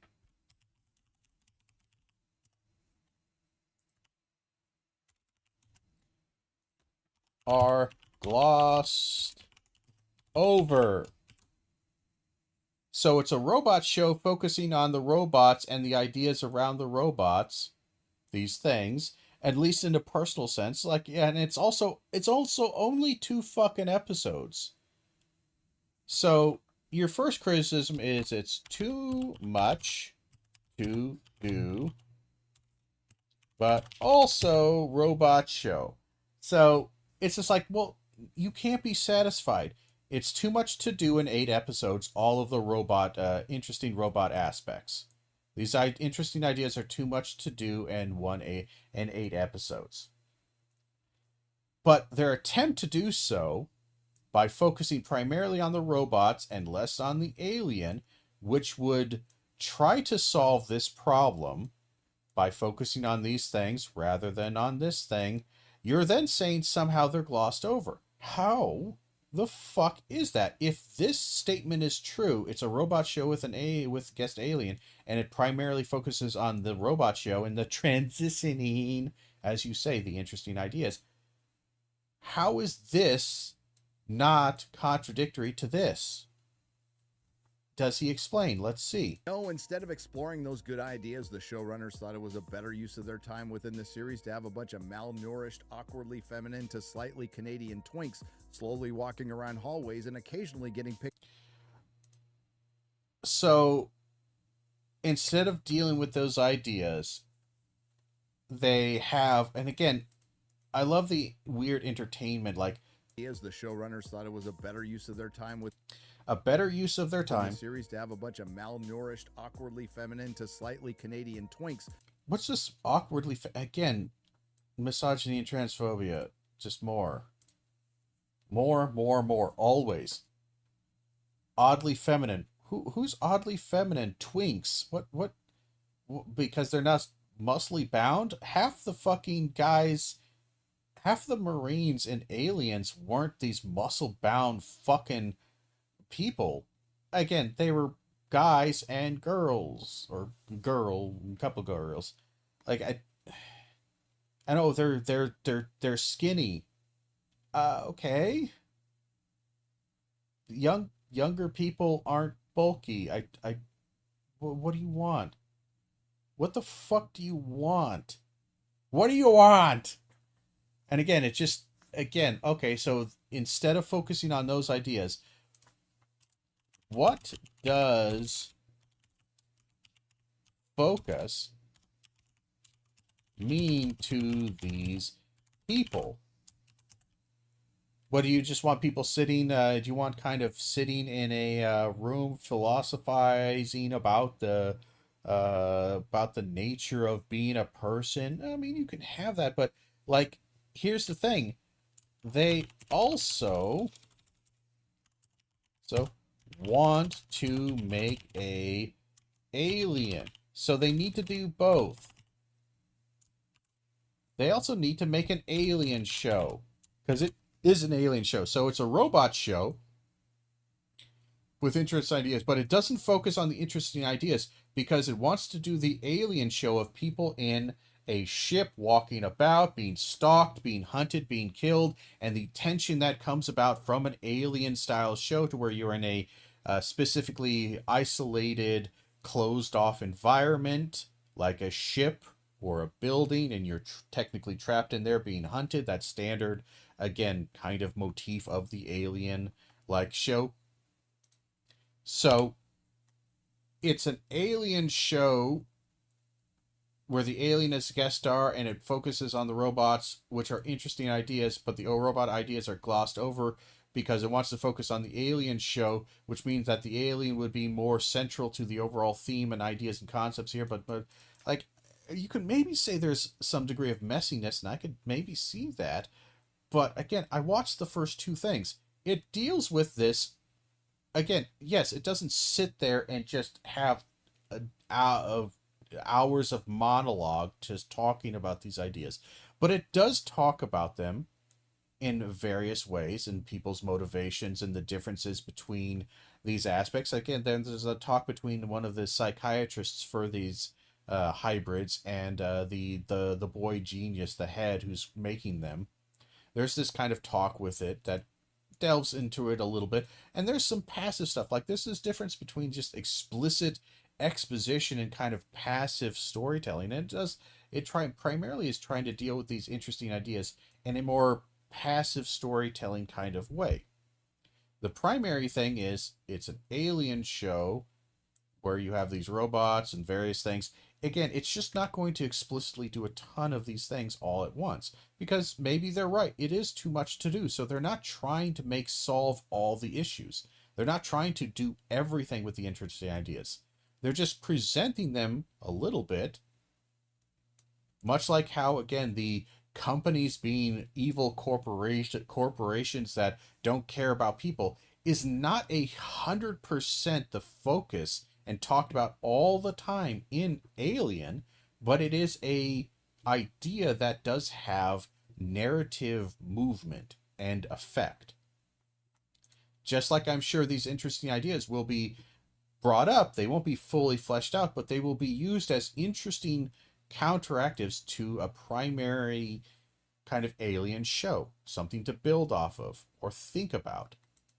Slowly walking around hallways and occasionally getting picked off by a xenomorph who's now acting like Michael Myers. And that's what's surprising about a xenomorph now acting like Michael Myers. The xenomorph has always been, and I love that. Like, that just feels like, are you actually a fan? The alien is acting too violent and aggressive. Really? Have you seen the other Alien movies? Any of them? Or read the Alien comics? Or any of them? It's like, that's kind of the way they are. Now, do I think it kind of goes a little over the top with the extreme alien just fucking dicing people up and just exploding people into giblets all over the place? Maybe a little bit, but it's kind of fun. Like, it's a very deadly alien that is very, very aggressive, certainly. But it's just, that's not a criticism. That's not, oh, this is bad. That's just an observation of, yeah, okay, they're making the alien very, very aggressive in this, which is fine. It doesn't break the lore. It doesn't break anything. About this, it's amateurish. Sure, the sets look great, just like with Alien Romulus, but unlike that movie, the practical effects are just okay and the CGI is a mess. But what's worse is the CGI is a mess and the practical effects are okay. I know he can't really show, but like, again, detailing us, what do you mean? Like, okay, hopefully like again, we got more minutes here, obviously a lot of time, 15 plus minutes.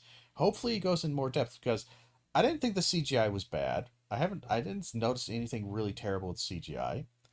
The practical effects seemed fine. Again, I didn't see anything that really wowed me, but I also didn't see anything that I would necessarily say is bad or amateurish. I'm genuinely trying to curious like how, and again, this is the difference between like you can nitpick something that is a problem but then make it big. But then there's this, what I feel like is that they're taking things that are perfectly normal. This isn't bad. It's not necessarily good. It's not bad. It's just a feature of making a film, and they're trying to present it as bad. Like, oh, they don't explain exactly how the force works. Well, that's not a nitpick. That is a refusal to suspend disbelief. That is a refusal to accept conceit. Movies and fiction oftentimes will ask you have to concede something about reality because they're going to ask you, hey, dragons exist. Well, dragons, how could they possibly fly? The bones would have to be hollow. They couldn't fly like this. Okay, shut the fuck up. I understand that. But here's the thing. For this to work, you have to get over a couple of objective reality things. One of them is magic doesn't exist and neither do dragons. Once you do that, you also go, okay, this shape of dragon, it flies. How? Fucking shut up. Who gives a shit? It flies because it fucking flies. Because it has wings. Well, technically, the mass of this, shut up. This isn't a scientific realism fiction kind of thing or fantasy realism. It's literally like, look, there's a difference. I understand that sometimes a conceit can ask too much of you, but there you have to be willing to concede. And this is kind of the thing here is that oftentimes they'll look at narrative conceits, things that the narrative is saying it's neither wrong nor right to do this. It's simply saying, hey, you have to do this. And just taking the inconsistency, the illogic of the conceit according to normal rational logic, and then trying to present that like it's a flaw. Like, how does just saying expecto patronum, what if I say expecto protrudes, does it protrude or protrode? What does this mean? It's not even Latin. Like, it's trying to use Latin base and sound like Latin, but how does Harry Potter's, Expelliarmus, what does that mean? Like, it's not even Latin based. Like, you notice like, well, hold on, that's besides the fucking point. Like, you just that's such a minor, it's not even a nitpick. This isn't a problem with the story. This is you looking at the story and for purely extraordinarily subjective, like, I don't like broccoli, not for any reason. I don't like it. It's not because it's bitter. It's not because of the shape or the texture. I just don't like it because I don't like it. There is no rationale that can be done here. You just are bitching about something. That movie, the practical effects are just okay and the CGI is a mess. But what's worse is the directing and the editing. Noah Hawley tries to imitate Ridley Scott at times, and at other times it seems like Francis Ford Coppola and fails miserably. But they're actually... So, okay, we can maybe see that as a criticism. He will have to explain how and why it fails. Because it's a mess, because sometimes he's trying to do Francis Ford Coppola and sometimes he's trying to do this. Well, one, I don't think he's necessarily trying to do Francis Ford Coppola. I think he's doing a various of styles, and some of that style you could technically see, okay, Francis Ford Coppola did this, but also other people have done this. So again, this is something that I found in a lot of nerd things, is that there's this weird kind of um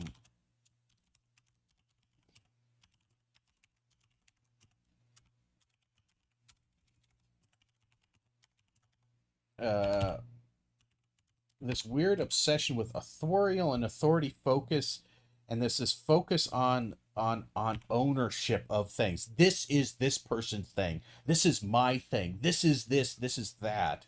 Which, like, well, I mean, stylistically, yeah, you could maybe say this person is famous for this style or famous for this thing, but that doesn't necessarily mean that these people are copying this. Again, we could see this actually, funny enough, with the previous reading we did. Ursula K. Le Guin. Everyone wants to say that she draws inspiration for her story and the kind of theme of The Ones Who Walk Away from Omele from Dostoevsky, which she said herself, like, yeah, I read it, but it was like, when I read it, it was like 25, but that was not really on my mind at all when I was writing this. The thing that inspired me was this quote from William James.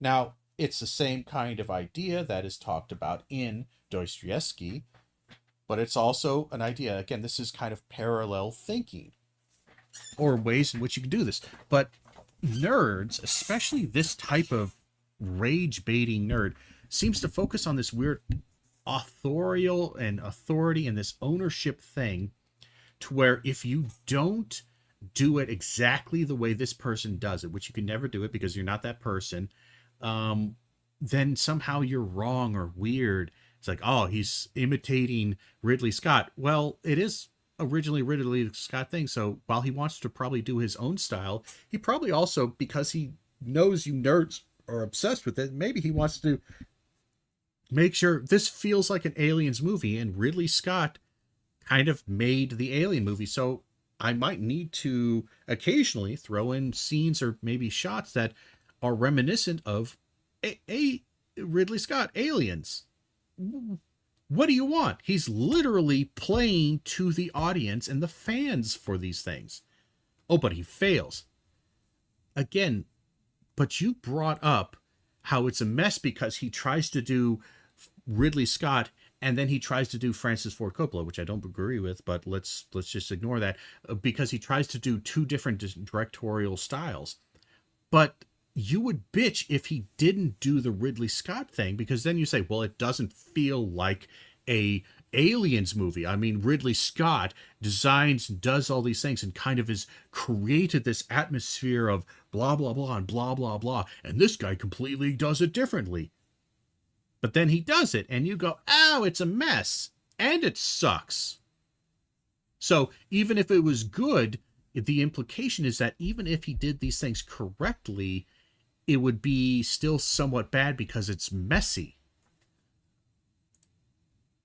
CGI is a mess, but what's worse is the directing and the editing. Noah Hawley tries to imitate Ridley Scott at times, and at other times it seems like Francis Ford Coppola, and fails miserably. But there actually is something worse than that: the exposition and the dialogue, which again, I'm surprised, because in the past Noah Hawley's been pretty good at that. The show starts out introducing you to the crew of the Totally Not Nostromo. No, this So the exposition and the dialogue, again, I don't think the dialogue is that terrible. I'm going to be really curious of what he says about the dialogue. I don't think it's great necessarily. And it's the thing is that he's bringing this up, and I'm kind of going, that was remarkable enough in a negative or a positive to even bring up.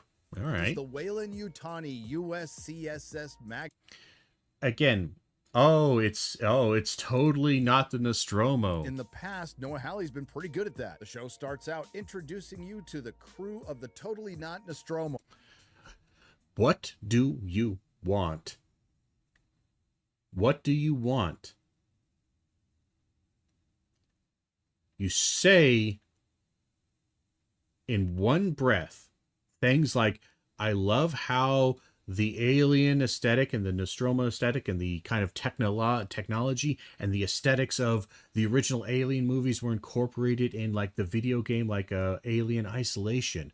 I have no doubt that Nerdrotic and others probably loved aspects about that and kind of the aesthetics and how, oh, it looks really great and wonderful, blah, blah, blah, blah, blah. Okay. This is a ship made by Weyland-Yutani, just like the ship the Nostromo was made by Weyland-Yutani. It's you know when companies make ships or make anything, oftentimes they will reuse assets, especially if it's a mass kind of manufacturing kind of thing. So this pod setup, this is their pod, this is their, how many people are here? 1, 2, 3, 4, hold on. 1, 2, 3, 4, 5, 6, 7, what, 8? 8? Why am I counting wrong? 2, 3, 4, 5, 6, 7. What, an 8-man pod? I think it's about an 8-man pod. 1, 2, 3-ish, 4-ish. It's an 8. It's an 8-man pod, I think. So it's about an 8-man pod. Again, that's the Weyland-Yutani 8-man hyper sleep pod, serial number 115828B7 in the C model variant. Like, it's going to look very similar because they're mass created. So, it's totally not the Nostromo. I'm sorry. Also, this is a very short little thing. We don't see a lot of this. And again, whether you like it or dislike it, and I kind of disliked it to a certain extent, the kind of flashing forward and the quickly, but they wanted to get, because these people don't matter. These people are gone within like 10, 15 minutes of the movie. They're gone. It doesn't matter. What we care about is the ship gets on Earth. This is just another expendable crew that got fucked over by Weyland-Yutani bringing the fucking alien back. We've seen this before. We don't actually need to see it all played out again and again and again and fucking again. So, again, yes, you see this, but again, this is paying homage. This is literally, hey, yeah, you remember these things? And you might say, oh, there's member berries, but it's not even that. Like, because member berries would focus entirely on this and just constantly bring this up. This is literally just, no, this was a Weyland-Yutani ship. They sent them out. This is a standard kind of crew. You get sent out here. They all have their backstories. They all have their little things. But guess what? You're not going to hear anything about them because ultimately they are expendable. It doesn't matter. Maybe it's only 7. Maybe there isn't because there's 1, 2, 3, 4, 5, 6. Maybe there isn't one in the back. Maybe there is one. Maybe there isn't. But I think it's an 8-man pod. But again, it doesn't. This bitching about, oh, it's totally not the Nostromo. Okay, but like it. It's just you're just whiny because what? Because they're appealing to the fans a little bit. Like, yeah, it's a little bit of member berries. It's a little bit of that kind of bullshit. But it's not that terrible. And again, because it doesn't.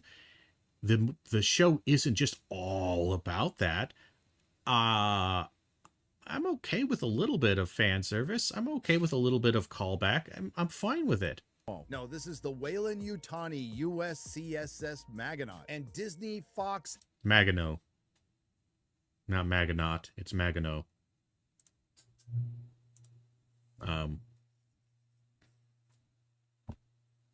FX Hulu really wanted to remind you this is an alien show immediately, just in case you didn't get it in the title.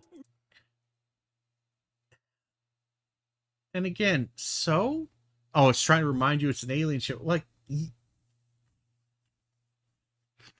this is like, and again, this is completely unfair because absolutely you are the same kind of dude who will gobble member berries balls when you decide you want to like a thing.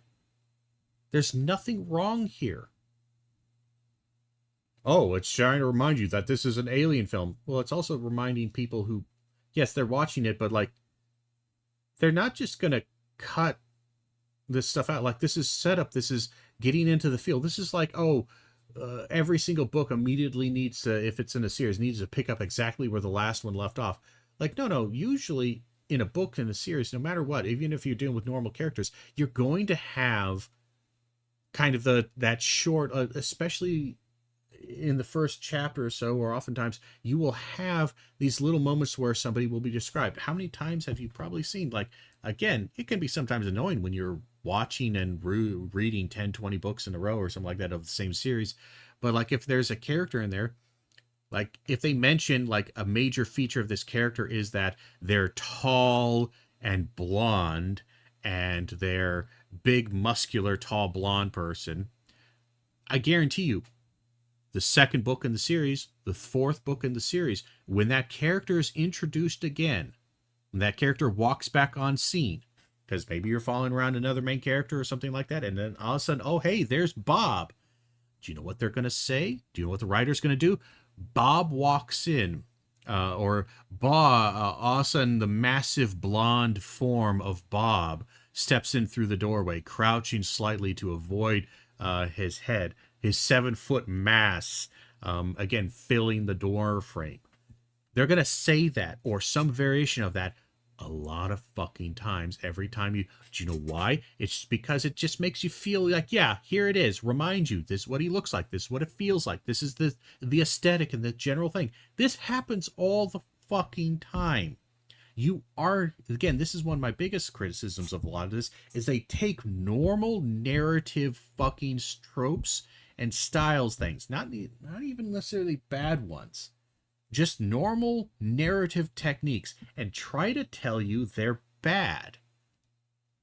In this instance, it's just like this. Yes, there's some degree of laziness, perhaps, but at the same time, it wants you to know and feel this is an Alien movie, because it might be doing new stuff pretty soon. If it started, because again, where the robots are being created, the hybrids, they're on like a beach facility or whatever, and the beach facility, the facility kind of looks a bit like the aesthetic of the movie, the original movies, but not so much. It's a different company, so they have different style. It's kind of that retro futuristic thing, but there's for the most part, it doesn't look a ton like an Alien movie. If it started there and it doesn't have this aesthetic thing, it wouldn't feel like an Alien movie for a while, and then you would bitch about that.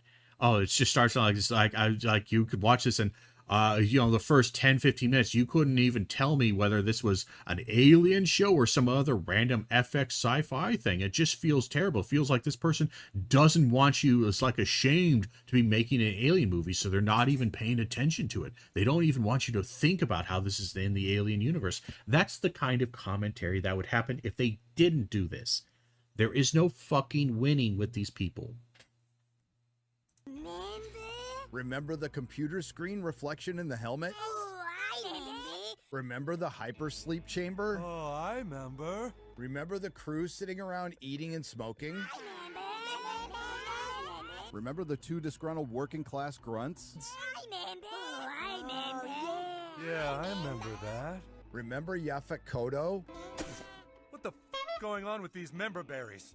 Turns out the Magaton is returning from a deep space mission, bringing back 5 alien species, It's Magano.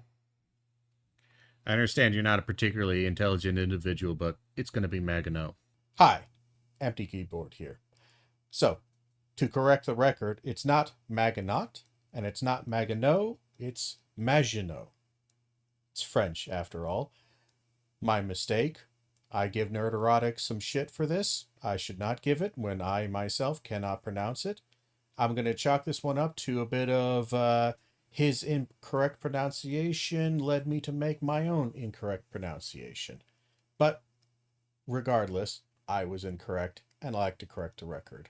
So, Maginot, not Maginot, not Magano. Maginot. Thanks. If they're going to say Maginot, it's fucking ridiculous, and that's stupid beyond all measure. It's Magano.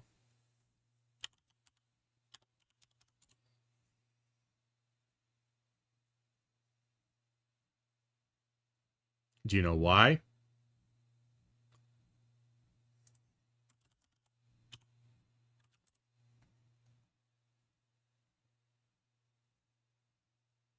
It's Magano. Like the Maginot Line in World War I, II, in between World War II. The Maginot Line was a French defensive fortification built before World War II along the Germany border. This is post in the interwar period between World War I and World War II. It's Maginot. Maginot. Not Maginot. Maginot. Fucking hell. Sorry, that's going to bother me a little bit. Including a xenomorph to Wayland Yutani. Sure hope nothing bad happens to that ship. And again, there's this kind of like, again, it's poking fun or like, I sure hope nothing bad happens to that ship. That's literally what do you, like, again, either way, no matter what, unless you just want a story that doesn't really, that is just kind of this weird drama science story that has nothing to do with any kind of action, and is just purely a weird research, like, doctor show, yes, the alien's going to break out. So you can either break out on Earth in the science lab fucking experiment gone wrong, or it can break out in the fucking ship and then it crash lands. Either way, it's going to fucking happen. Why are you talking about and kind of getting this weird snitty, like, boy, I hope nothing happens to them. It's obvious something bad's going to happen. Yes.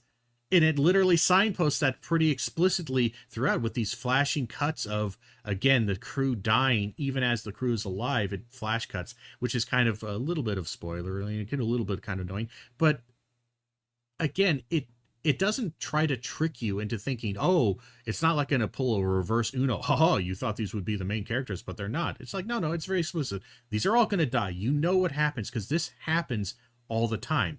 They do not respect this. It is a fucking dangerous and crew expendable bullshit. We've seen this before. I'm not even going, I'm going to give you the idea of it because we know this is how this shit happens all the time with Wayland Yutani, but I'm also not going to focus too much on it. then, by the way, there's a lot of and thens in this. We transition to a child transitioning into an adult robot body. What? That's right, Marcy, It's not, again, I don't know why you're using this weird transitioning aspect, but again, like, it's like he misses the theme. They're literally called, okay, and we'll let him go with this for a bit. terminally ill child is going to have her consciousness transferred into an adult female super robot that she's going to name Wendy. Incidentally, the facility they're in is called Neverland. The man who owns it is Mark Zuckerberg. I'm sorry, his name is Boy Cavalier, who seems to be played like Jesse Eisenberg playing Lex Luthor in Batman vs. Superman, which was a bad imitation of Jesse Eisenberg playing Mark Zuckerberg in Social Network. And the wheels on the bus go round and round. Anyway, Boy Cavalier is supposed to be Peter Pan, who owns the Neverland facility. Yeah. Again, I know I was trying to like point out like, oh, things having themes and things having like callback themes to literature or literary things of the Peter Pan, who's kind of a sinister power figure who has the Lost Boys and the Neverland, but they're like, yeah, that's like a motif. That's like a kind of like a thematic motif. Yeah. Why are you complaining about this? Like that? It's not, sometimes it could be a bit on the nose, but at the same time, like this, he's not playing Jesse Eisenberg.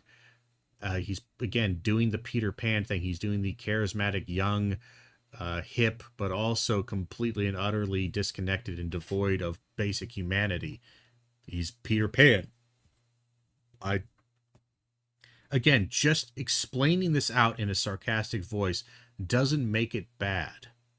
With Wendy, you see where I'm going with this? Oh, and they transfer the consciousness of children into other adult robot bodies and call them the Lost Boys. And just in case you weren't getting the subtle Peter Pan references here, they also make sure to show Peter Pan on the screen and have...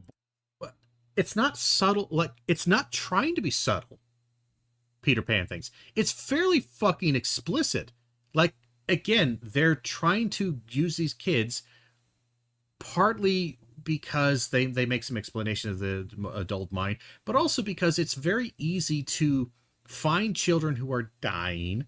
Parents are willing to give them up. Parents are willing to basically disown them. And it's just standard child labor, child soldier, child experimentation bullshit, because it's easy to do. They're easy to manipulate. They're easy to turn into thinking, yeah, hey, here's these Disney movies and the Lost Boys, and this guy, he's leading you, and the boy genius.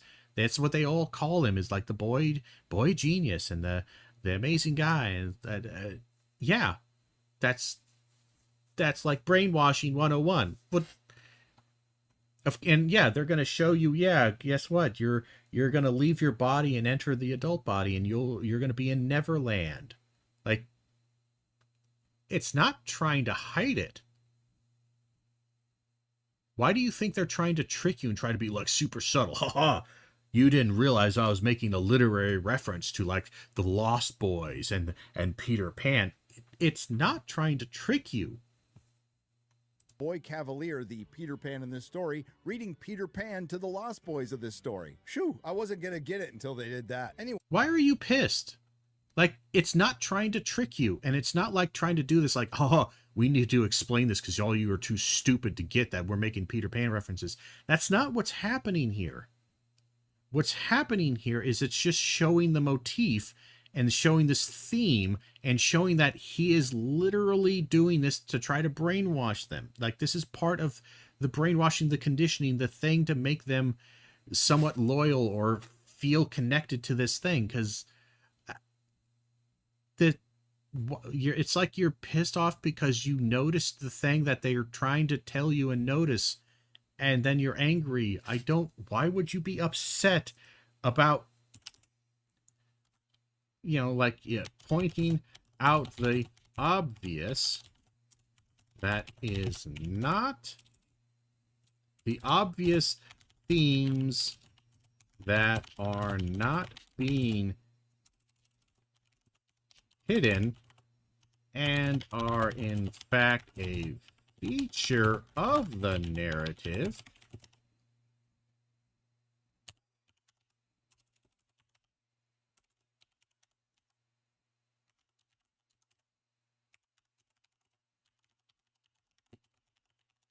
And a narrative acknowledged by the character themselves within I'm sorry, we'll just do this in universe, and being upset that they are telling this to you like you are stupid. They are not telling you this because they think you're stupid. It's literally them. This isn't a hidden theme. This isn't a secret. They're not trying to make it a secret. You're pissed off that you noticed the thematic element, and you noticed it very easily, and then somehow you managed to extrapolate that into some kind of, like, the fact that they were putting this in there so blatantly, they were insulting you. It's this weird, how is your pride always front and center? How are you so sensitive and so immediately paranoid that somebody thinks you're fucking stupid, that any time that they're explaining out or showing a theme to you in a story, that somehow you take that as a personal insult? How the fuck are you this delicate? Anyway, Wendy and the Lost Boys babysitters are the St. Timothy Oliphant and Science Woman. And if you're wondering why I haven't brought up any names or anything about the Lost Boys, there's nothing to tell. Alls I know is there are a bunch of adults that act like 12.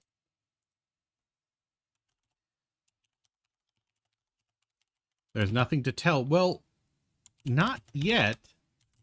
2 episodes in. And more importantly, it kind of doesn't matter. What do you want from their backstory? Again, it doesn't really matter. They've been taken out, and that's kind of the part, is that a lot of them are taken out of their backstory. They're taken out of their lives and put into new lives. And some of that, the past is going to resurface through their behaviors, through their style, through their different kind of whatever, their personalities. But like, what do you want to know about them? What do you care? Like, oh, they're all these adults acting like children. And I don't necessarily even like this aspect. I think it's a little bit cringy, but at the same time, it's like, well, how else are they supposed to act? Like, you may say like this, here's a critique of this, is that I think that the emphasis on using the children is an unnecessary kind of unnecessary or unproductive story element, because rather than dealing with the adult, mature, kind of complicated emotional nature of this, and rather than extrapolating from the adults' awareness of their choices into the future ramifications and the narrative effects this may have. Instead, we have kind of this innocence being used and abused kind of narrative element that I feel like is less productive, blah, blah, blah. There's a way to critique this rather than just going, hey, these adults are acting like children and this is stupid. Well, if I liked the theme and I think, okay, well, in the movie to where adults, children being put into adult bodies, and the entire movie is dedicated to dealing with the ramifications of this. It's a drama movie, let's say. Then adults acting like children isn't a good critique because, like, well, yeah, that's literally, that's like bitching about how characters in playing some period piece in the 1300s don't just invent and use cell phones to call people instead of having to rely on messenger pigeons. This is just a stupid, dumb thing. It's like, well, it's a limitation. It's like a feature of the narrative. Like, what the fuck are you talking about? Like, they literally have to do this. Why are these people speaking in such old-timey English? Like, why aren't they selling yo and skibbity toilet? Why aren't they using more common vernacular? It's a period piece set in the 1800s. What the fuck do you want? Why are you bitching about a feature? It's a feature that has to be there. Now, you might complain about a narrative element that is unnecessary or overused, but again, you're complaining about it in a more broader sense, like I just did. Like, I might say that I feel like it is a cheap and easy way to avoid having to deal with the more mature understanding of blah blah blah blah blah blah, dealing with, you know, robot bodies and the ideas of who you are as a person, you know, Ghost in the Shell style. You know, am I really a person if I'm mostly a robot? And what happened to my original consciousness? Am I who I am, or am I simply a copy of who I was? And then the original person I was still stuck in that body. And I was, you know, you got the whole teleported man kind of thing. Okay, you could maybe make those criticisms and say, I kind of wish they'd focus on this, but them choosing to focus on, okay, the kids and the innocents isn't good or bad. It's simply an element. You may complain about how that element is particularly performed, but it has to be on the standards of that element, of that theme. You can't just say, it's not this other theme, ergo it's bad. Year-olds, and they're diverse. Oh, there's plenty of plot in the show. And they're diverse. So why wouldn't they be? Oh, because diversity is bad. I remember. Diversity is bad and woke and no good.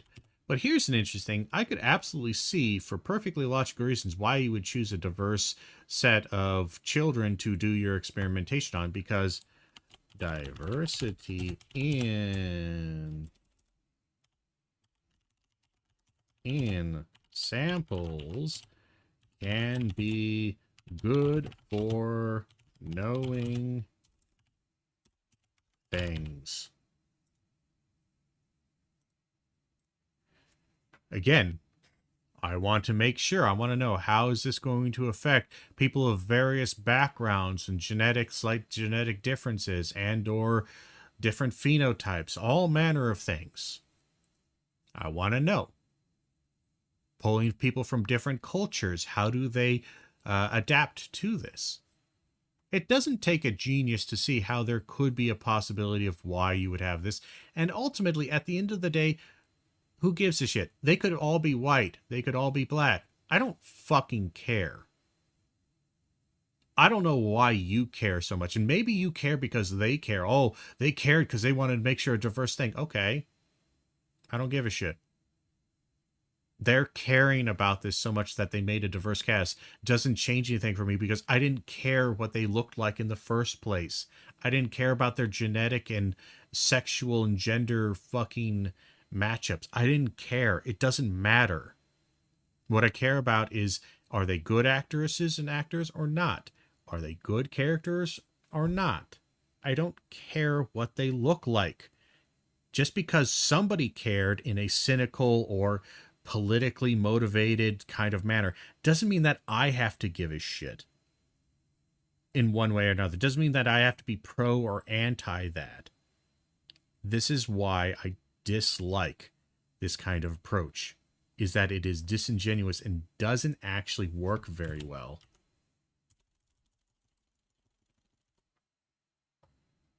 It ends up creating more problems than it does solutions.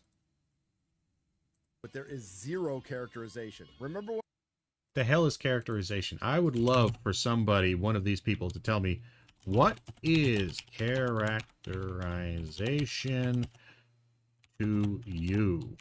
What does it mean to be characterized in a fictional setting? What is needed or, again, necessary for a character to be a character? What do you need? How much do you need for it to be characterized? Again, where is this? Oh, they're not characterized a lot.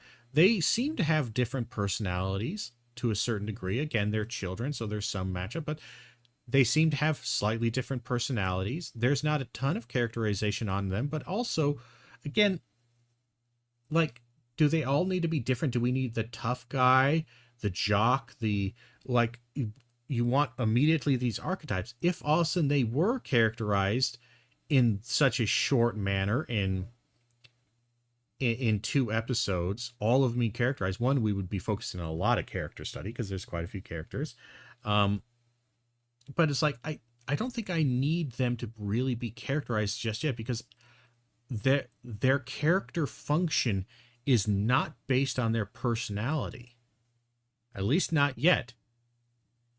What characterization we're seeing of them is, okay, fine enough, but I don't really think, and I don't anticipate that their character personality, at least the ones that are the extraneous outside of the main female hybrid, the brunette, outside of them, I don't.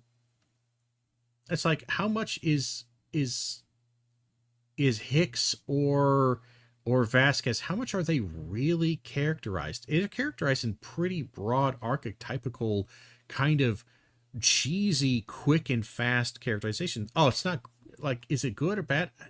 I just want to know what you actually think is good characterization. That would be my big thing. What do they need to be and do? and they're diverse. Oh, there's plenty of plot in the show, but there is zero characterization. Remember when I said I sure hope something doesn't happen on the mag? Again, what is characterization?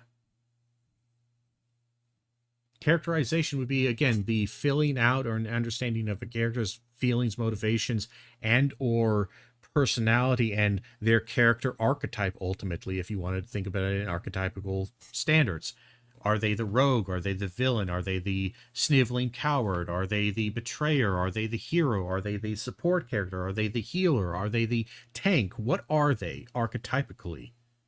Are they the rock everyone turns to? Are they the serious one? Are they the funny one? Again, we've seen a little bit of that. Now, is it a ton of it? Perhaps not, but at the same time, it's 2 fucking episodes. And again, we don't get a ton of characterization of anybody in any film to any real degree because it's too short. What we get is archetypical kind of aspects.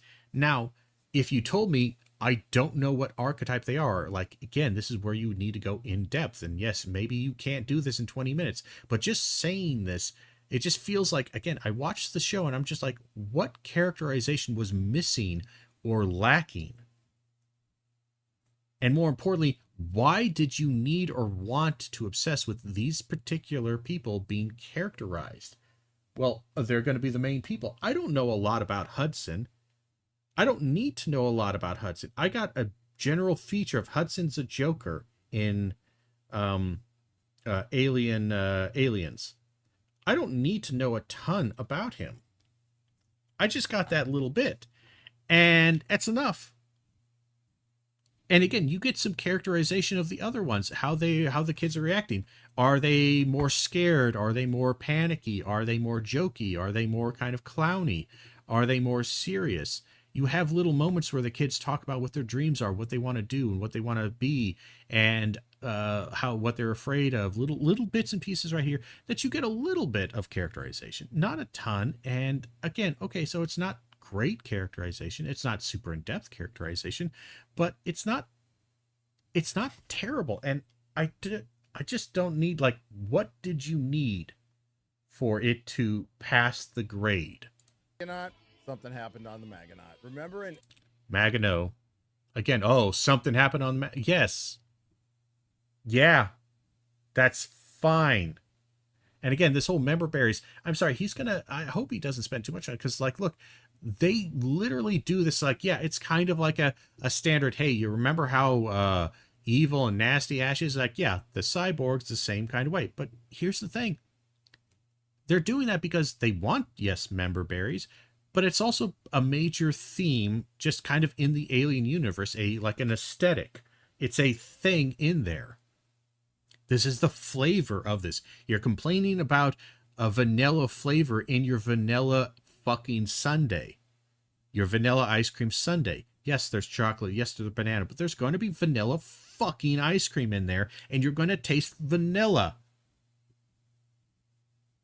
If you don't want vanilla fucking flavoring, don't order a vanilla banana split. Or a fucking sundae. Don't do that. Order something else. Consume something else.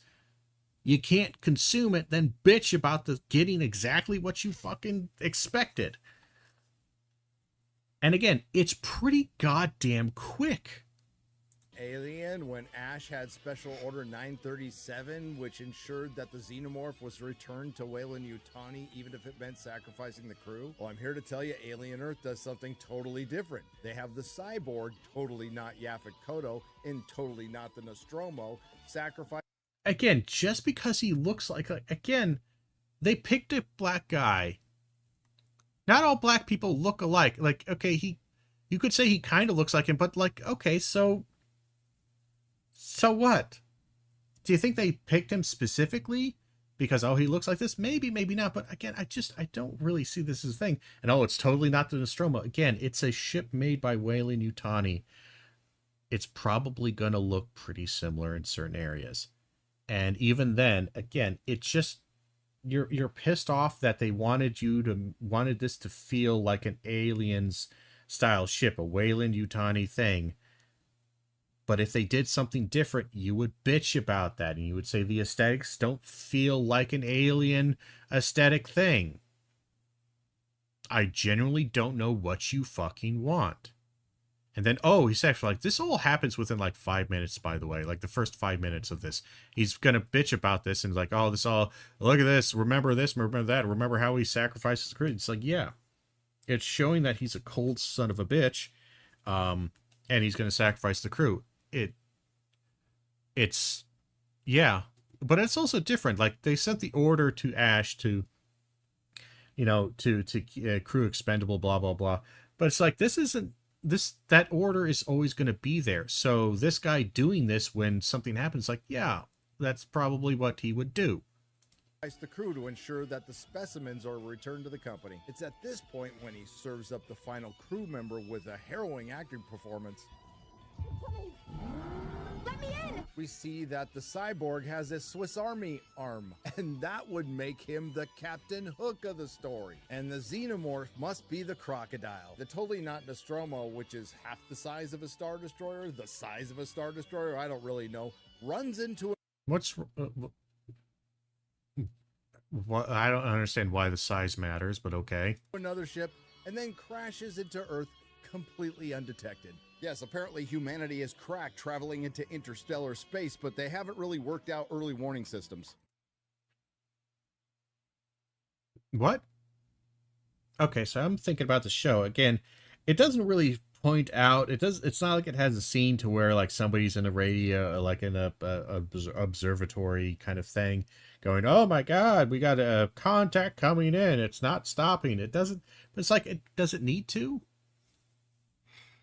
Like, it doesn't need to show those things. I mean, it could, but I can infer that, yeah, that there probably were warnings going out across the various things, and people are talking about, hey, you're coming in. Why are you coming in so goddamn fast? Slow down. Oh my God, he hit the ship. Oh my God, we need to talk about this. Send warnings out. Where is he going to land? We need to calculate where he's land. Blah, blah, blah. Calculating this. Maybe you send out the warning, but like, it's also very much a corporate run kind of world. So maybe they care. Maybe they don't care. Maybe these, again, there's not going to be a lot of communication. So maybe Weyland Yutani, because I think they're on the moon. Or who's on the moon? I don't remember which corporation is on the moon, but one of them owns the moon, and he just passed by it. So maybe that station is again owned by a different corporation, and they're going to be sending out warnings and whatever to their people. But maybe they're, again, Coca-Cola is not going to send stuff to the cities owned by Pepsi, and this doesn't land in a Coca-Cola area; it lands in a Pepsi area. I don't know. I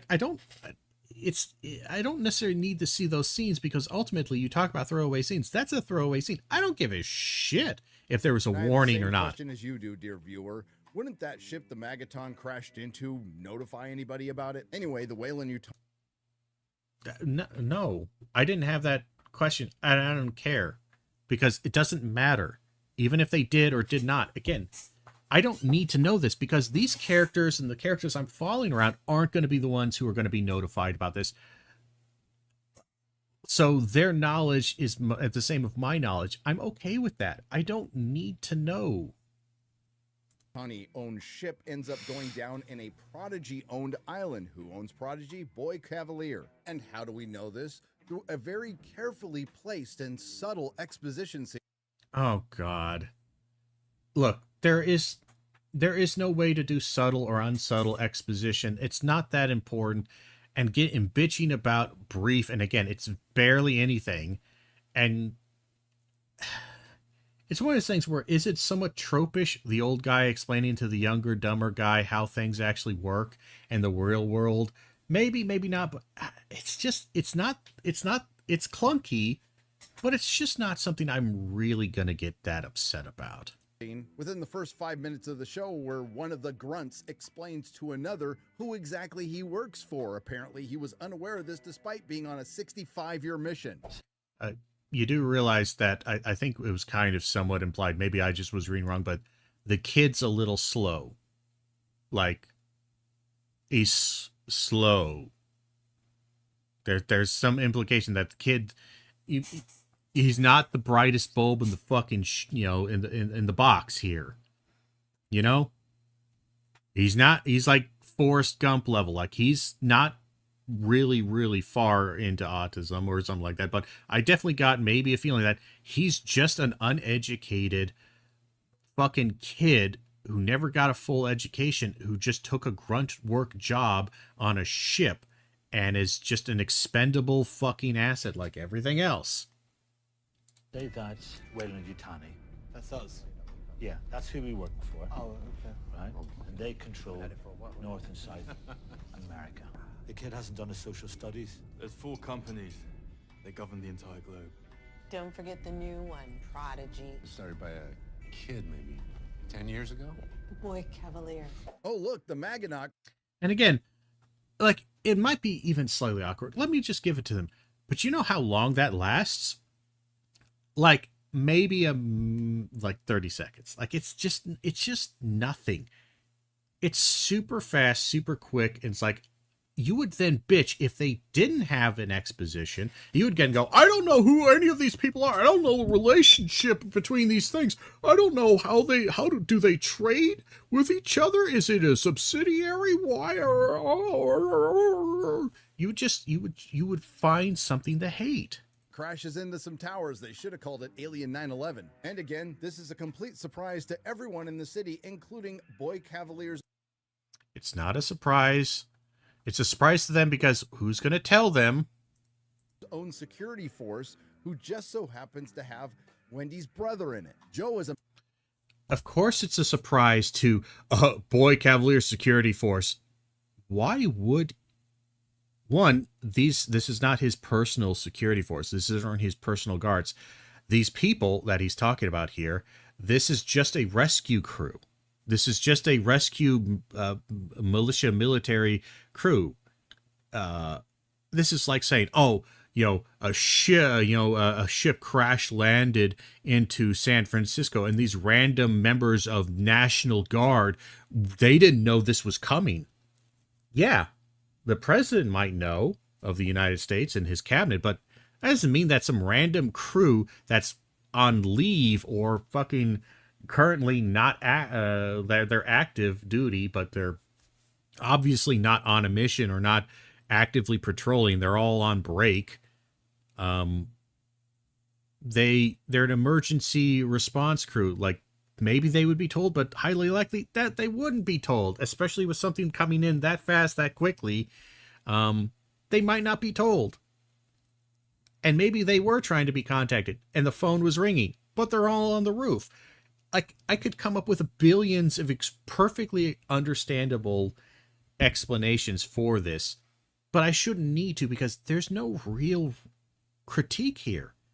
Why? Oh, well, yeah. Well, there are members of his security force in the city. Surely they would have been acknowledged. Maybe, but also maybe not. Maybe they didn't know exactly where it was landing. Maybe it was coming in real fast. Maybe they were sending out the messages and these guys didn't get it in time. I don't know. Maybe other parts of this. I don't fucking... It's such a... It's not even a nitpick. It's, again, you're just saying that you're just demanding that the story do something that, one, it didn't need to do, for reasons that are really shitty, that are just silly.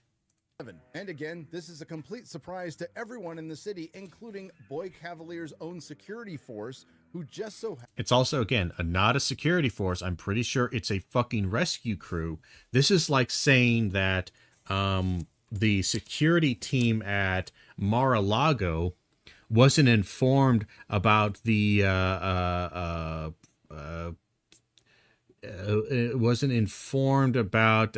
President Trump announcing we're going to war with Pakistan. Why would they be? Why the fuck would they be? Like, again, this is just a fucking rescue force that's part of a larger military structure, that's part of a larger overall company structure, that is part of one of the... This could be, again, anything. This could be a member of the Red Cross security emergency response team, and the Red Cross is owned and operated by Prodigy Military Services, which is a wing of Prodigy Industries, which is owned by the Boy Prodigy, Boy Cavalier. Like, why the fuck would this random team know? They just happen to be emergency response in this city, so they emergency respond because they're close. And a bunch of other people also come and respond. Happens to have Wendy's brother in it. Joe is a medic for the... Yes, yes, it just happens to... Yes, congratulations. You've noticed that in storytelling, there's oftentimes, again, conceits and conveniences to create drama. Congratulations. Yes, you've noticed that narratives can manipulate and create coincidences and serendipitous kind of moments that feel artificial and fictional for the purposes of drama. Congratulations, you've noticed a feature of storytelling.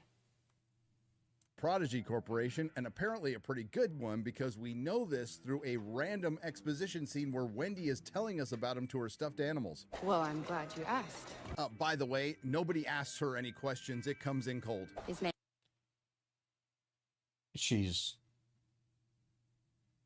It comes in cold. Again, it's the start of the scene to where, like, again, even if we, I can't remember the exact scene, but even if we just take it at the surface. I'm glad you asked. By the way, nobody asks her any questions. It comes in cold. So she says, I'm glad you asked. So let's just say the scene starts there. So we go from one thing and all of a sudden you hear in a voiceover, I'm glad you asked. You're going to get an impression of, oh, well, she's talking to somebody. Okay, so we're starting in the middle of a conversation. Somebody asked her about her brother, and she's going to tell her. And then all of a sudden you see, oh, she's talking to her things. Again, she's talking to her imaginary friends, and an imagining questions them asking about her because she wants to talk about her brother, and explain things to her stuffed animals because she's 12. She's like fucking 11 or 12. Yes, congratulations. You've noticed that again. There is a bit of a bait and switch, a narrative thing to where we think, oh, she's talking to somebody, but then it turns out, oh, she's talking to her animals.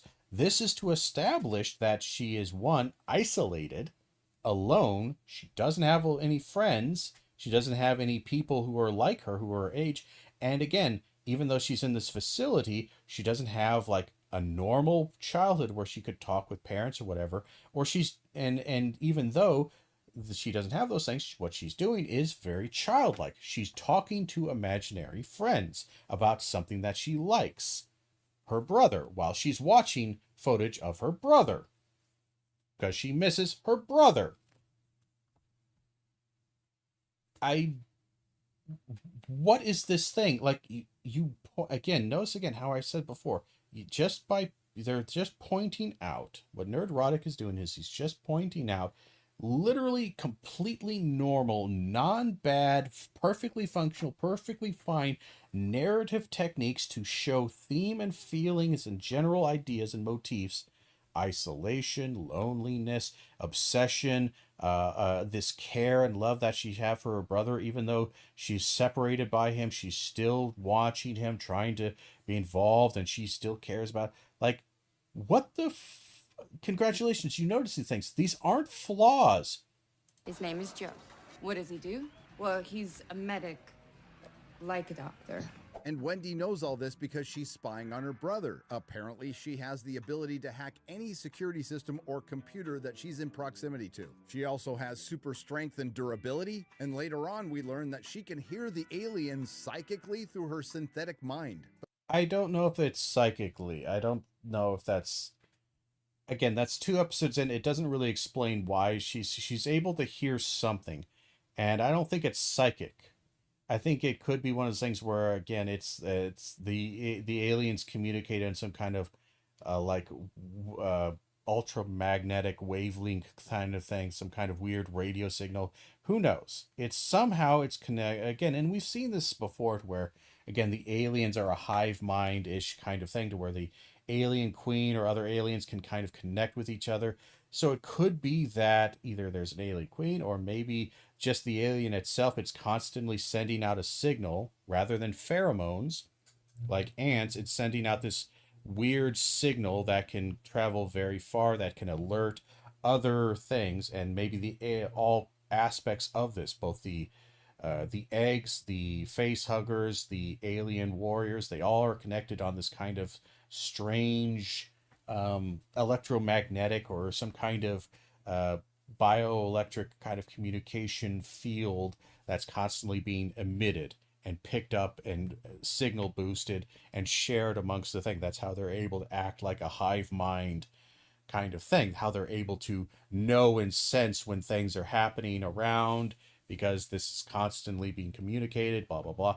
Maybe again she's picking this up because, and again, like, why? Oh, she's super strong and she's super, again, I don't know if he's just like, he could just be explaining the basic details, that's fine, but there seems to be this weird criticism style, like mockery here. Like, why couldn't, like, the boy cavalier, the boy genius, he wants to create the next evolution of mankind, and something that is both immortal and something that is smarter than him, or as smart as him, as he says later in the dialogue.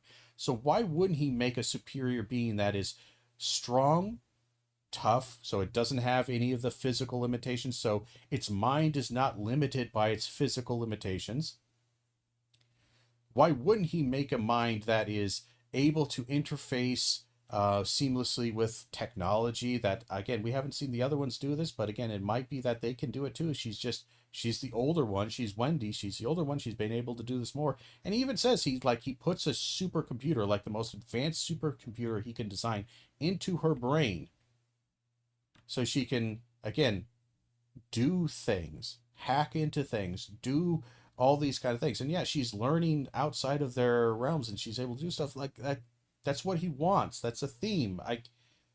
What's wrong with this? Because she's spying on her brother. Apparently, she has the ability to hack any It's not apparently like it's shocking or whatever. It's like, this is just a feature of the story. security system or computer that she's in proximity to. She also has super strength and durability, and later on we learn that she can hear the aliens psychically through her synthetic. Again, I would really suggest it's not, again, this is just meant to mock it, like she can feel it through her feminine force powers. It's not that. It's literally, I could come up with a dozen perfectly logical explanations of why she's hearing this weird interference. Is that, okay, maybe this is, she's hearing how they communicate, and she's picking up the signals that they're sending out that are some kind of biochemical, electromagnetic kind of signals, maybe. Who knows?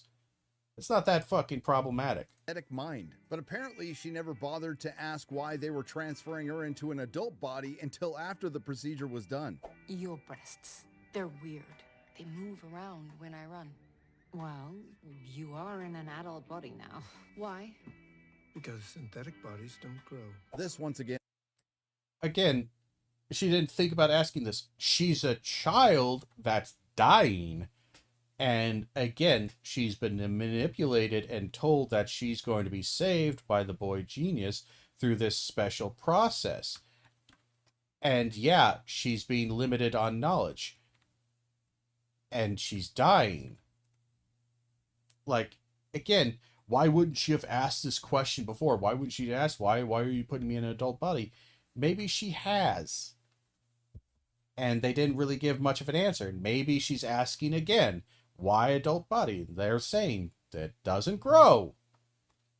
Again, you might not like this, but it's like, look, this is it because they don't want to work with child actors. That's why.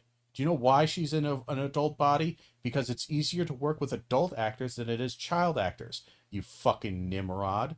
Like, congratulations. Are you now going to stand up in the theater and go, hey, this stupid Santa Claus movie isn't real and makes no sense because Santa Claus can't exist?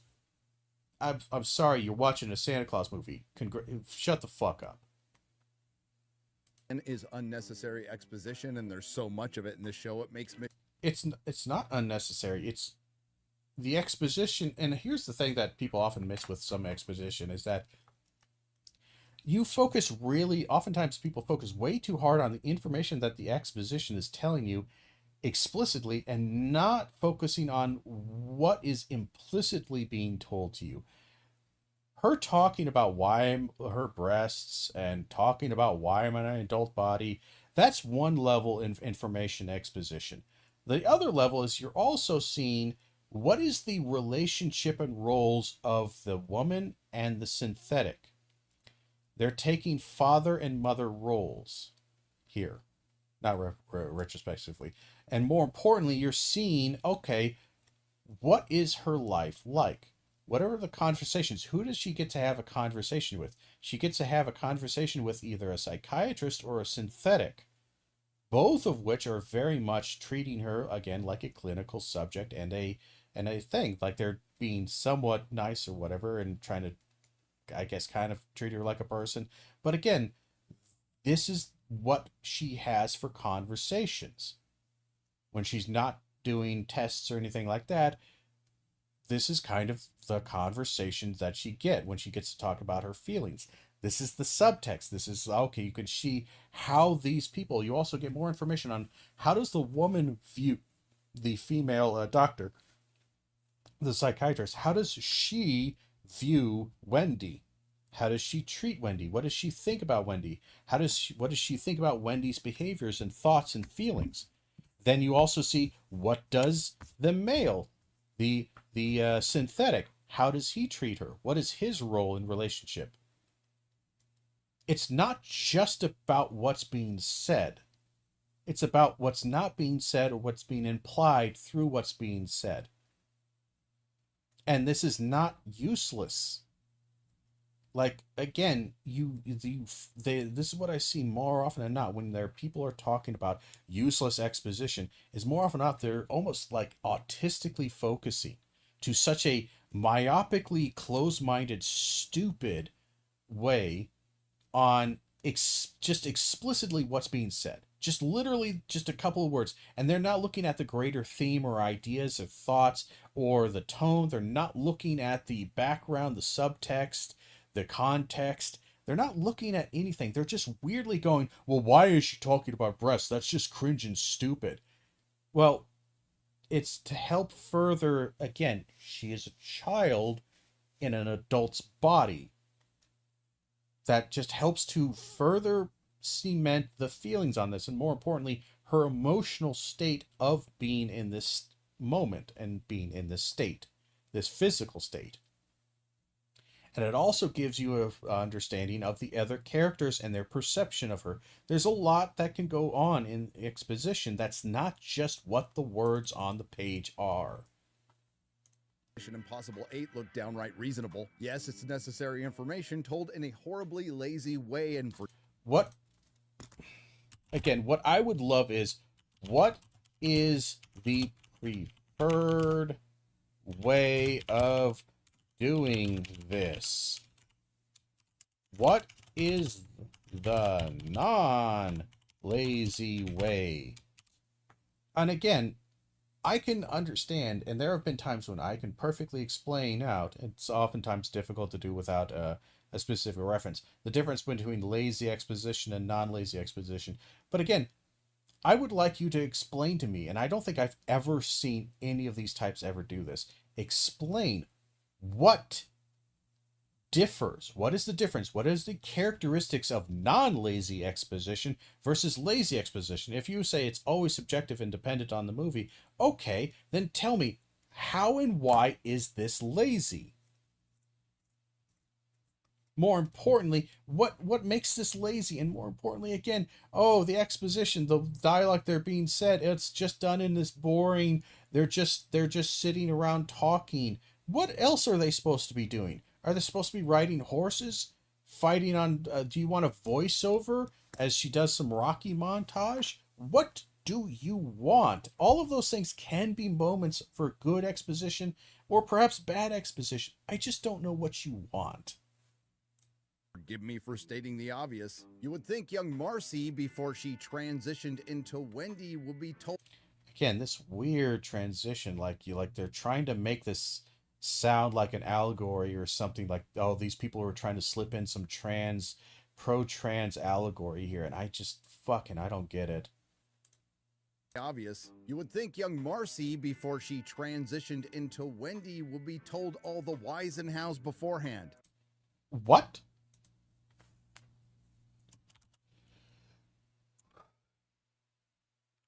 So what he's trying to say is that they would have told her all the reasons for her transition and new state of being before the operation. The giant corporation would have told one of their test subjects in their highly illegal and ethically questionable experiment everything about the reasoning and whys of this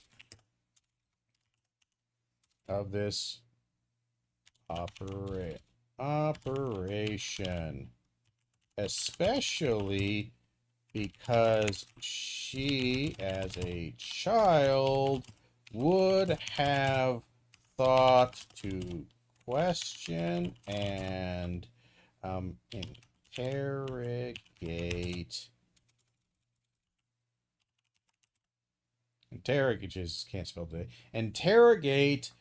the educated and powerful adults surrounding her and promising her that they would save her. Now, I know that's a really long run-on sentence, but the reason is that there's so much stupid here.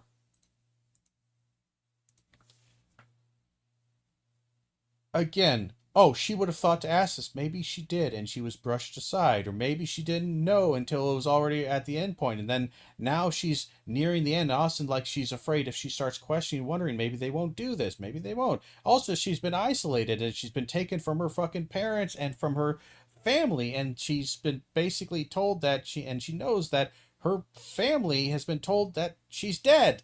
She's alone and isolated. Like, why? And also, why would the giant corporation tell her anything about anything?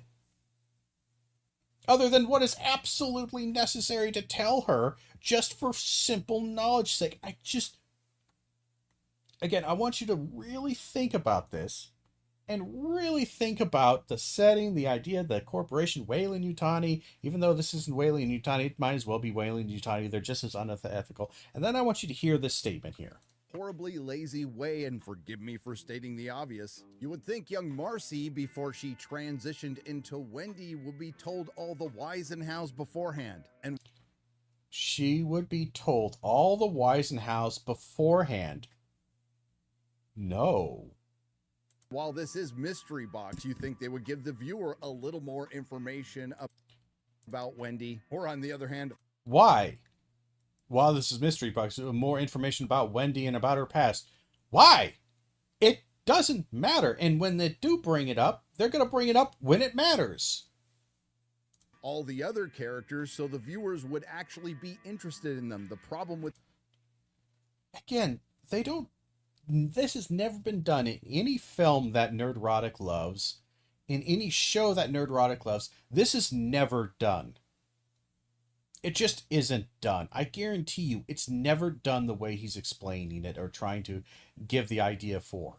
You don't care about a character because they tell you to care about a character. You care about a character because of the things they do and because of the archetypes and motifs that they eventually will they start exhibiting and showing, usually oftentimes in very quick, slow things. And it builds up. Oh, we don't care about, like, it doesn't make me care about these characters. Nothing can. Again, in many ways, like, if you don't immediately try to care about a character or acknowledge, oh, this is the main character, I should be invested in their existence to some degree, maybe. Again, like, it's just ultimately the ultimate question you're constantly going is that, again, these people want to be outraged or at least appear to others and take on the joy of outrage. And don't want anything to work because they profit off of outrage. Again, they're agents of chaos. They don't want things to be orderly and work because they literally live, breathe, eat, and shit out and produce chaos and outrage at chaos. They don't want anything to work. So even when it does work, they're just going to talk about how, no, they're trying to gaslight you into thinking it doesn't work. This show is there's a bunch of people I don't know talking to each other. So what's Alien Earth about? But apparently she never bothered. It's necessary beforehand. And while this is, or on the other hand, there's a bunch of people I don't know talking to each other. People I don't know. You're going to learn and know about them, you fucking clueless, hacky piece of shit. And more importantly, you don't know anything about Ripley. You don't know what exposition, what is there anything to know about any of those characters for minutes at a time? You get their personality and some characterization, but it's often very brief. And yeah, oh, well, that's a movie. I'm talking about a show. A show is different from a movie to a certain degree. But this is also, it's only 8 episodes. It's a mini series, not necessarily a long form fucking show. And again, it's like you're asking for attachment to character that, like, it takes a couple of episodes to figure out what characters are and are not. And again, you get some of this, but it's just like, what did you expect to happen in 2 episodes? More importantly, why would you expect so much when it's only 8 episodes? 8 episodes isn't that long. And also, I don't even know what you would expect, because half the movies that you like and half the movies that you would say are great don't do anything much more than what this show is doing. Other. So what's Alien Earth about? Well, it's essentially a bunch of 12-year-olds in robot bodies. Oh, sorry. It crashed. Let me going up against restart this. There we go. Sometimes it does that. Aliens without any training, because Wendy... So far, that's not actually what the show is about, because in the 2 episodes you don't see them actually go up against the alien. Now we get a general theme that this might be something this is going to be the primary, like, Nostromo cast, whatever it is that these cyborgs are going to be going up against the alien. You get an idea about that, but at the same time, that's not really what the show is about. And it might be different. It might be they all die really quickly. It might be that they don't die and that they capture the alien relatively quickly, and then we see it devolve into this corporate kind of espionage, questioning of reality. It focuses more on the ethics of human and alien hybrid, and then also the human and the it could go all manner of directions. We are 2 episodes in. I'm not even saying I love the show. I like it. It's okay. There's some aspects I don't necessarily like, the child Lost Boys theme. I dislike it for a variety of reasons, but I don't think it's completely invalid to have. But here's the thing, is that you don't really know what all this show is about just yet. So you can make this prediction, but don't just say, like, well, what's this show going to be about? That's what you say. You don't say, what's this show about? You say, what's this show going to be about? Well, based on how it's been set up, the general theme that I'm getting is that we have these kids, these new hybrids. They're out on this experimental kind of first field exercise, and they're going to be confronting and going up against the alien, and we're going to have alien shenanigans. There's going to be more aliens. People are going to get face hugged. More aliens are going to come out. They're going to try to contain this. Maybe they do contain it. Maybe they don't. There also seems to be maybe a sub-thread that maybe Weyland-Yutani might also go in there. So maybe they're not only going to be trying to shut down and end or escape from the Neverland. That's probably also going to be a theme. They're going to escape from Neverland. But there also might be a theme that Weyland-Yutani gets involved and sends troops there, and they're going to have to deal with the troops of Weyland-Yutani. And there's going to be this little proxy war thing. This is between these 2 corporations. Who knows? There's a lot of threads that's going on here. 12-year-olds in robot bodies going up against aliens without any training, because Wendy convinces Boy Cavalier that she wants to rescue her brother from his rescue mission. Never mind the fact that Boy Cavalier just essentially invented immortality, and these children are the most valuable things in the known galaxy. Yes. But you're also seeming to miss, like, oh, that's a mistake on his part. Yes. He's an arrogant person. This is characterization. People doing the wrong thing or incorrect thing is part of the way you characterize people, because people do stupid shit. People do smart things. People do stupid things. People do things. These are how you see this. They're the most valuable asset he has. Yes, but he is also a trillionaire. He doesn't give a shit about the money. He cares about the value, the philosophical or the value outside of money of them. And he wants more. He wants their information. They are just as disposable as any other synthetic, ultimately, to reach his goal. He wants to find something that's smarter than him. He wants to have a conversation. He wants to have this perfect creation. It's an illogical and ill-defined goal, because that's usually what it ends up being for a lot of these types, is that they don't particularly know what they fucking want. So again, he's sending out these super expensive things. Yeah. Because ultimately he can create more, but he wants an immortal body. He wants something that's smarter than him. He wants something that's better than him, maybe so that he can transition into it and become an immortal god being. But again, they aren't 100% necessary for this.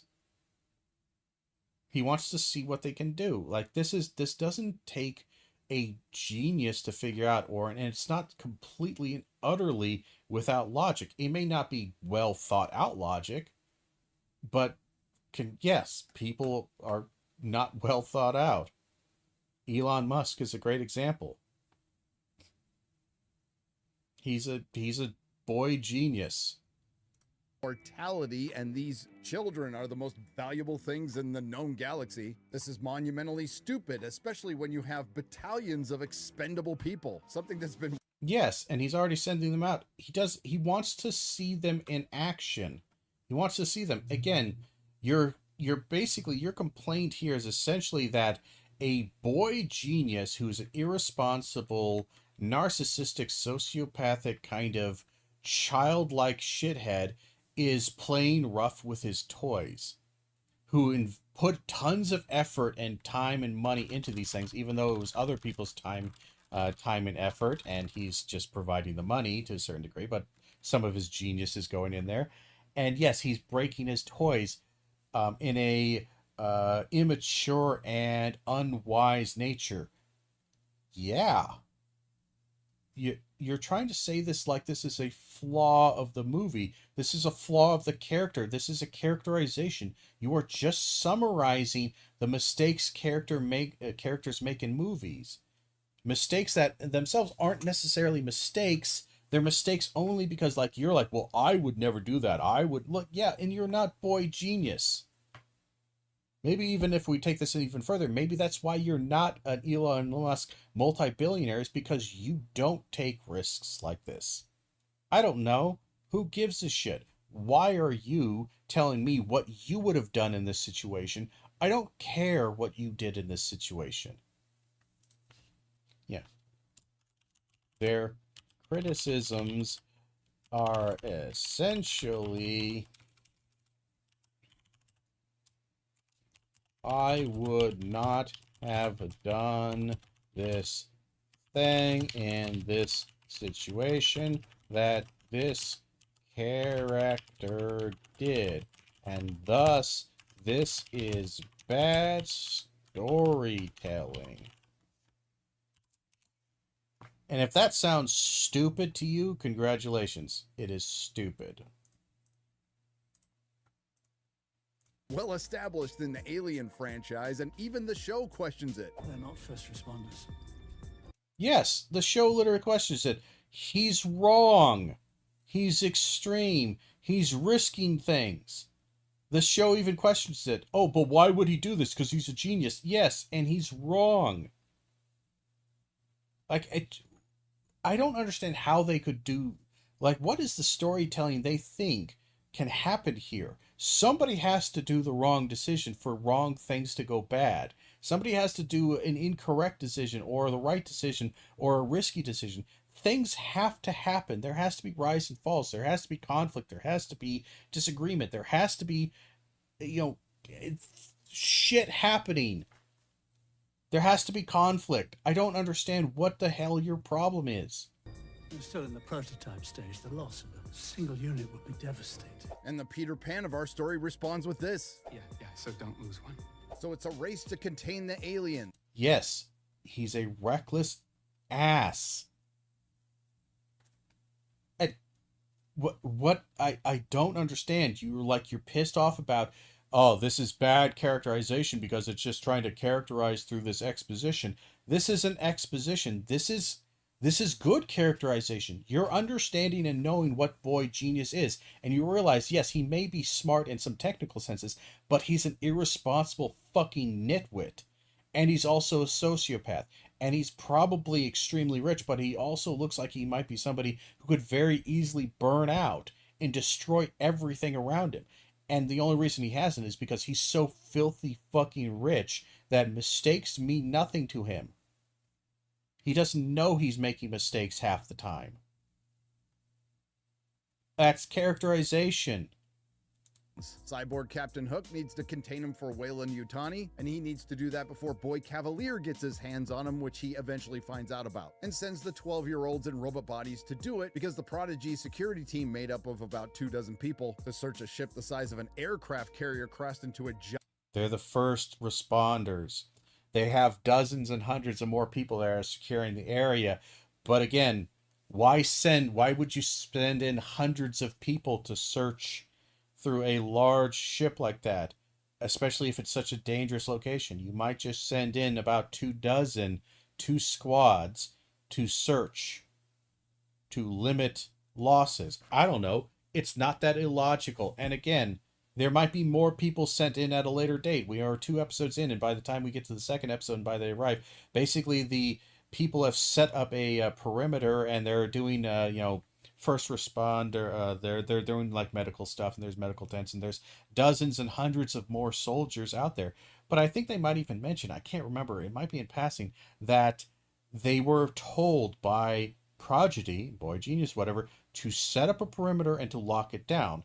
Probably because he doesn't want dozens and dozens, hundreds of people going into the ship, finding out all this alien technology, and maybe one of them takes some of that shit out and tries to sell it on black market. Maybe one of them, dozens and hundreds of people know about this super top secret fucking alien bullshit, and he wants to keep it limited. I think there was a passing comment about just setting a perimeter and not going in. And they make some knowledge that they already sent in the 2 squads, the 2 squads that the guy's a part of, to search the ship. And it's a big ship, but it's also not. It's not all space. Just because it's big, a lot of this is just engine room area that may not be accessible. It doesn't matter. This is not just a nitpick. Again, this is just this weird. I'm trying to extrapolate that this is a flaw because if I think about other things out here, it's a flaw now. Like, I add stuff to the story. It's like, not really. Giant skyscraper is getting wiped out by the aliens and Cyborg Captain Hook, who, quite frankly, is the most interesting character, and if we were just following him, I'd be more into this show. Again. But here's the thing. Why is he interesting? Do you know why he's interesting? Part of the reason he's interesting is because that whole setup, which you shit on because it was the totally not Nostromo, all that background that you say, all these characters don't really matter, we don't give a shit about them. You do realize that the reason why they were expendable by as quick is because the only person who mattered was him. They were all just expendable narrative-wise for characterizing him. Congratulations, you don't know storytelling. And there's some interesting things introduced in this show that would probably make better shows individually on their own, including the 5 alien species, the aforementioned xenomorph. And again, what we need a movie and a TV show about each individual. I'm sorry, this is just... it's not enough to carry it. These individual alien species. What, the ticks that suck blood? You want an entire season or an entire movie that's just about the ticks that suck blood? Or the alien eyeball thing, the little octopus eyeball thing? Who gives a shit? Like, they're just more alien creatures. That's like saying, oh, well, I'm sorry, look at Star Wars. They introduced, like, banthas, they introduced Jawas, you could have a movie about any one of these things. It's just too much to handle. And then there's Greedo. Like, what kind of creature is Greedo? There could be an entire movie series about Greedo and its creatures and its history and culture. Well, it's just too much to cover. You notice how stupid this sounds the more you start thinking about it. None of this could be on its own show, or it could be. This isn't a criticism. This is just this weird reason to hate that is illogical. A testicle Venus flytrap, plant, ticks, flies who we haven't seen, and the tentacle eyeball. The jury's still out on them, but other wasted concepts were transferring a human consciousness into a robot. How the hell is that wasted? It's literally a major feature, and it's something that's being developed throughout, even as they're going to be talking and dealing with the alien, the idea of the consciousness being transferred into there, unless you just want these weird, boring exposition philosophical talks where people do that kind of, you can do that, but that doesn't mean it's necessarily wasted. Like, and there could be scenes later on in the show. It's 2 episodes. There's fucking 6 more. I don't know. At least in the first 2 episodes, we don't even get questions like, what's the nature of consciousness? Is Marcy, who is now Wendy, still alive?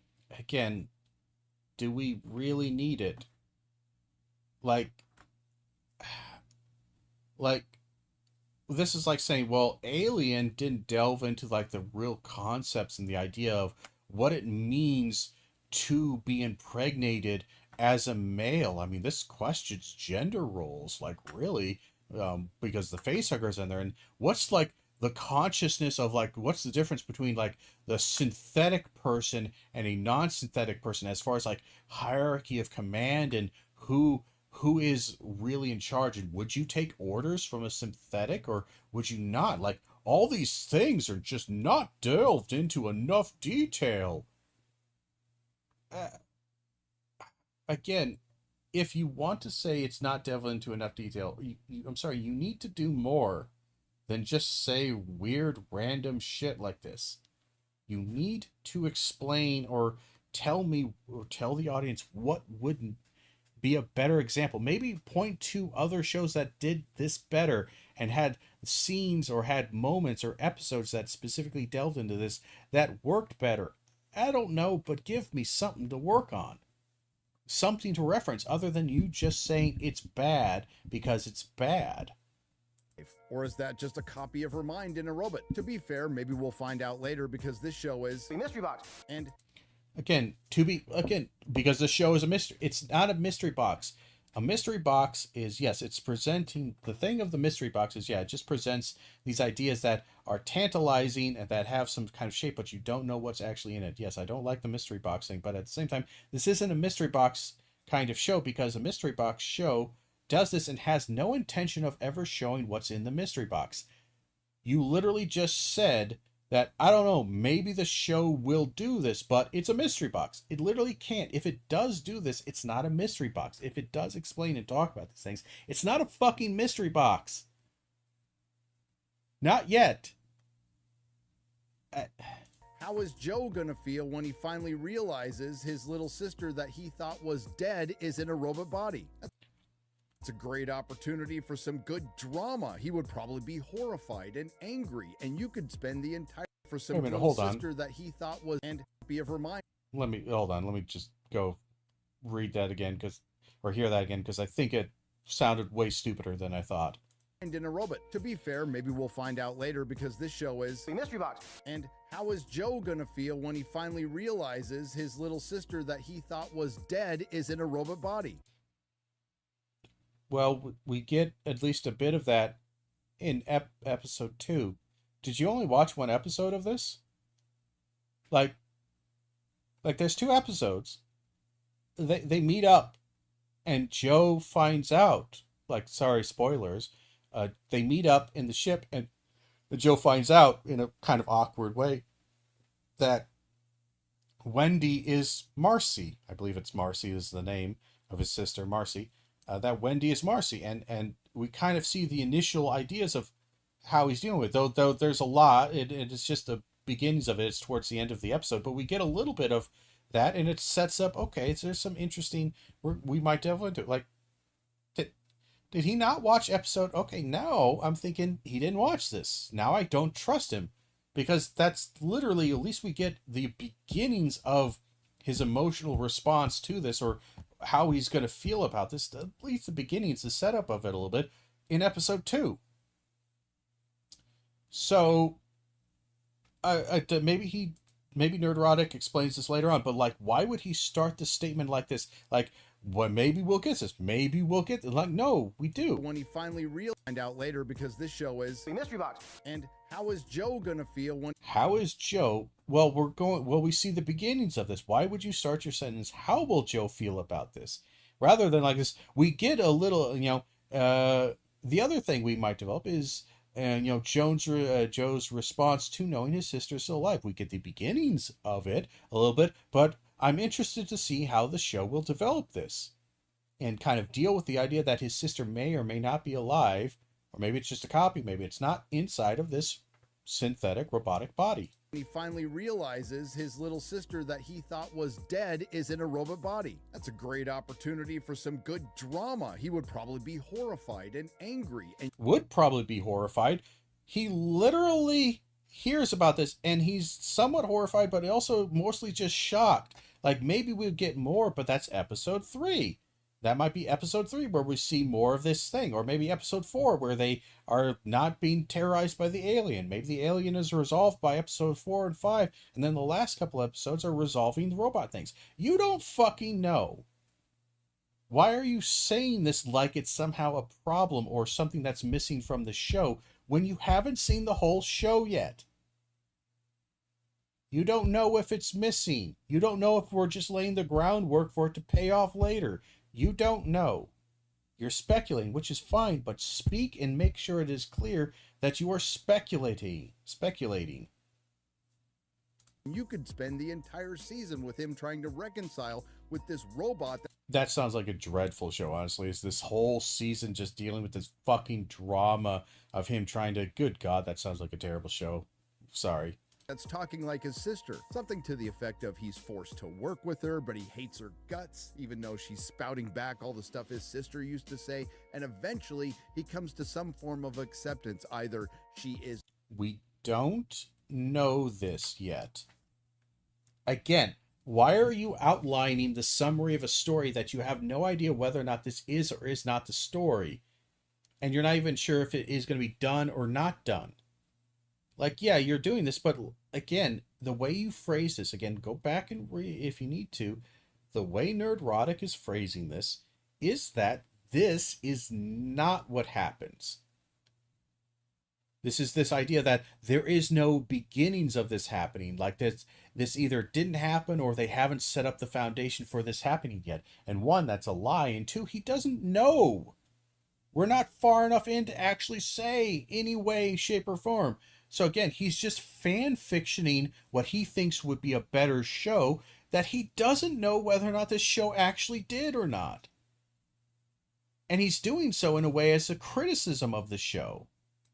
Dead, but I'm okay with this copy, or she's still alive in there. You would think that, but no, it gets wrapped up pretty quickly. That's your sister.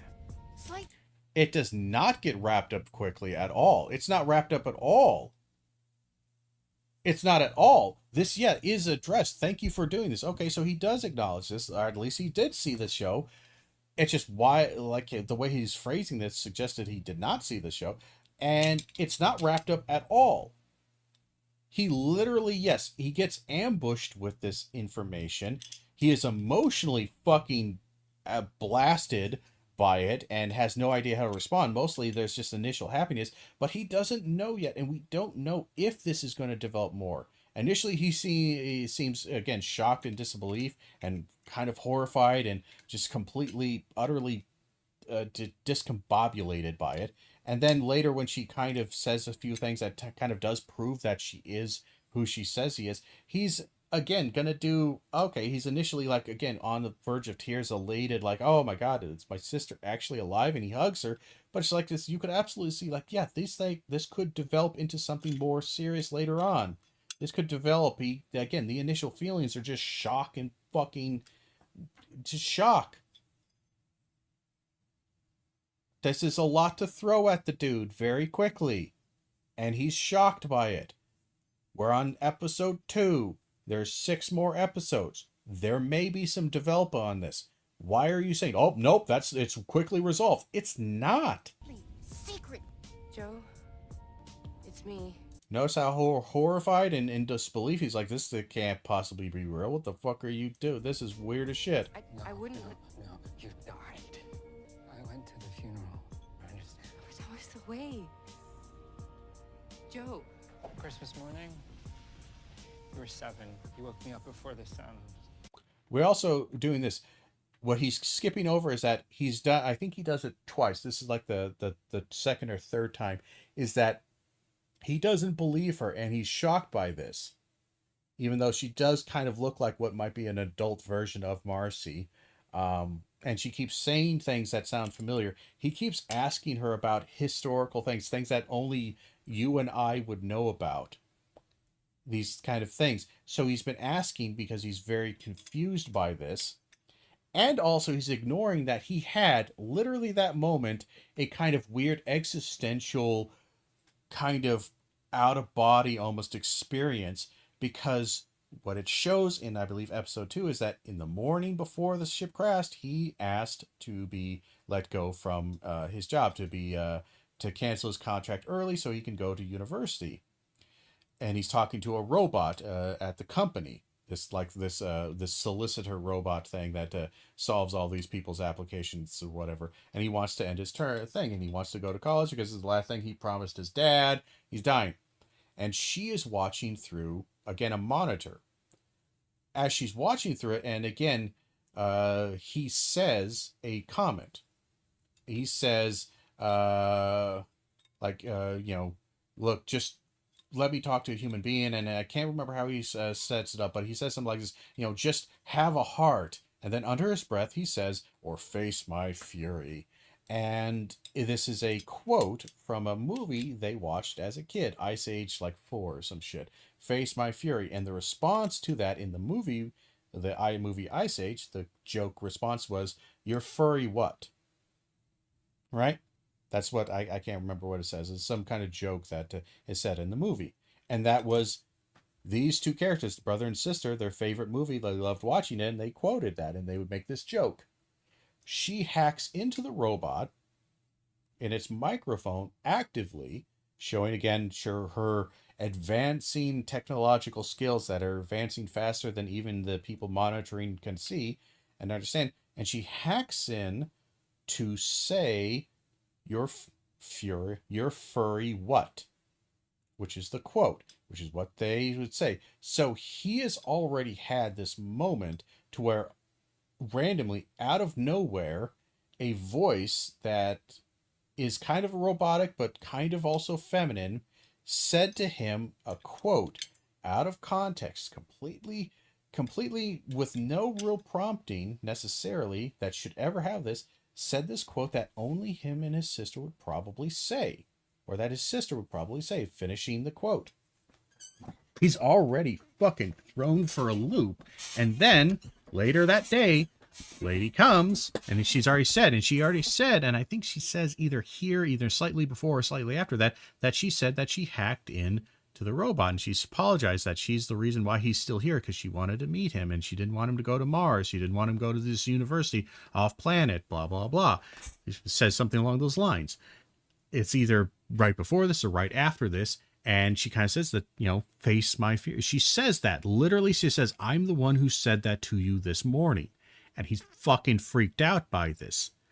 So he asks her several questions that only she would know. This is the last one where finally she says another one. What did you say? I still don't think my big toe looks like my thumb. Again, she said, and again, he hugs her. That's fine. But again, he is emotionally distraught. He has seen an alien. He is all kinds of discombobulated. And now all of a sudden this lady is walking up to him saying this shit that only his sister would know. And again, it's been kind of a day. That doesn't mean it's resolved. That just means that he is, again, maybe he's just really in a moment like this. Wow, I really want this to be true. This would be amazing if this was true. And he hugs her. And now you're going to have the Robert Downey Jr.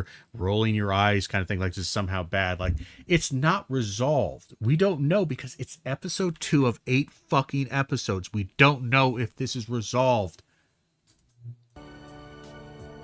And that might be because he's possibly dead, because the alien who couldn't manage to catch him for the entire second episode because he had plot armor finally gets him after they discover a bunch of aliens. And again, he's not dead because he didn't die on screen. He's captured and he might be the cocoon somewhere. Who knows? And again, he says, oh, the reason why we resolve this is he might be dead. He might be, but he probably isn't. And again, it's not necessarily resolved.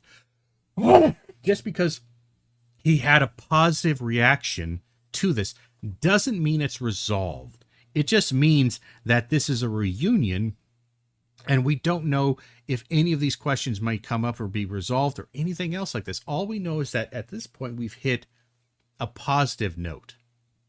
And eggs. So ultimately, the first 2 episodes anyway were a complete disappointment, and I was Again, what did you want? You can't satisfy these people. and eggs. So ultimately, the first 2 episodes anyway were a complete disappointment, and I was expecting more from Noah Hawley. It sacrificed What? any characterization for a very plodding plot, and it It sacrifices characterization. What is characterization for a plotting plot? A plotting plot is one that plods along, is usually slow or not developing things very quickly or developing a lot of things. So you've said it develops too much and has too much, but then it doesn't develop those things. Okay. But then what is the characterization that is missing? What is the, explain to me what scenes are missing or what scenes are necessary or what scenes do have a little bit of characterization but isn't enough. Like these kind of things would be helpful to understand or for a good review. And I understand, again, you're doing a spoiler-free somewhat review, but that just doesn't seem that spoilerific. And I feel like there isn't enough actual intellectual engagement with the medium and with storytelling here for this review to be at all useful.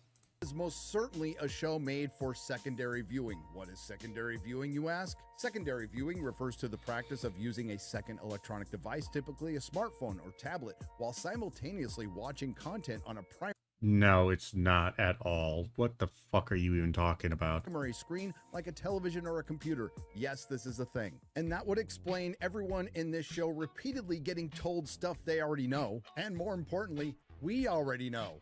It's like a zoo, but the animals got out. It's a research vessel, deep space model. They must have been collecting specimens. I mean, what gave it away? But these people don't know this. Oh, they're telling us stuff that we already know. But they don't know. The reason why you might have scenes like this to where the audience already knows what this ship is, but the characters don't, is that we can see how the characters react to this information that we already know. And thus we can get characterization. We can have lots of things. We can have plot develop, is that they are now going to respond to this new information. That's not necessarily new to us, but we know it because we are privileged, because we are the audience. You fucking clown.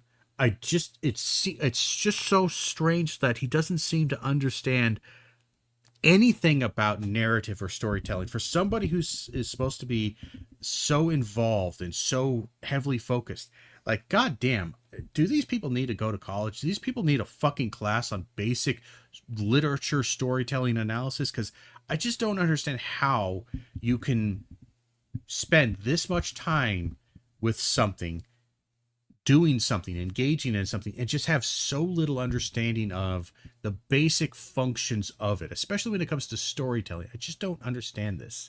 The giant spaceship you just walked through with all the research labs and all the escape The giant spaceship, again, not all of the parts they're walking through are going to be labs. In fact, the majority of it probably isn't labs. Wait, the giant spaceship you just walked through with all the research labs and all the escape specimens? Then there was the exposition no one could possibly know. There's a creature. She's loose. How the hell did he know the alien was a she? Did he see those giant xenomorphs? Loose. Could Wait. possibly know. There's a creature. She's loose. He didn't say she. He said he. Now, maybe the subtitles are wrong, but I don't think he says she. Listen to this very closely. One could possibly know. There's a creature. She's loose. There's a creature. He's a loose. He doesn't say there's a creature. She's loose. It's more like there's a creature. He's loose. Again, there's a little bit of a mutter there, but it definitely is an H start, not an SH. Possibly know. There's a creature. She's loose. He's loose. Why would you then say, like, yeah, the subtitles are in this case wrong. That's fine. But the subtitles are wrong. How the hell did he know the alien was a she? I don't think he did. I think he was just using he in the general Usage of he as a non-gender specific reference.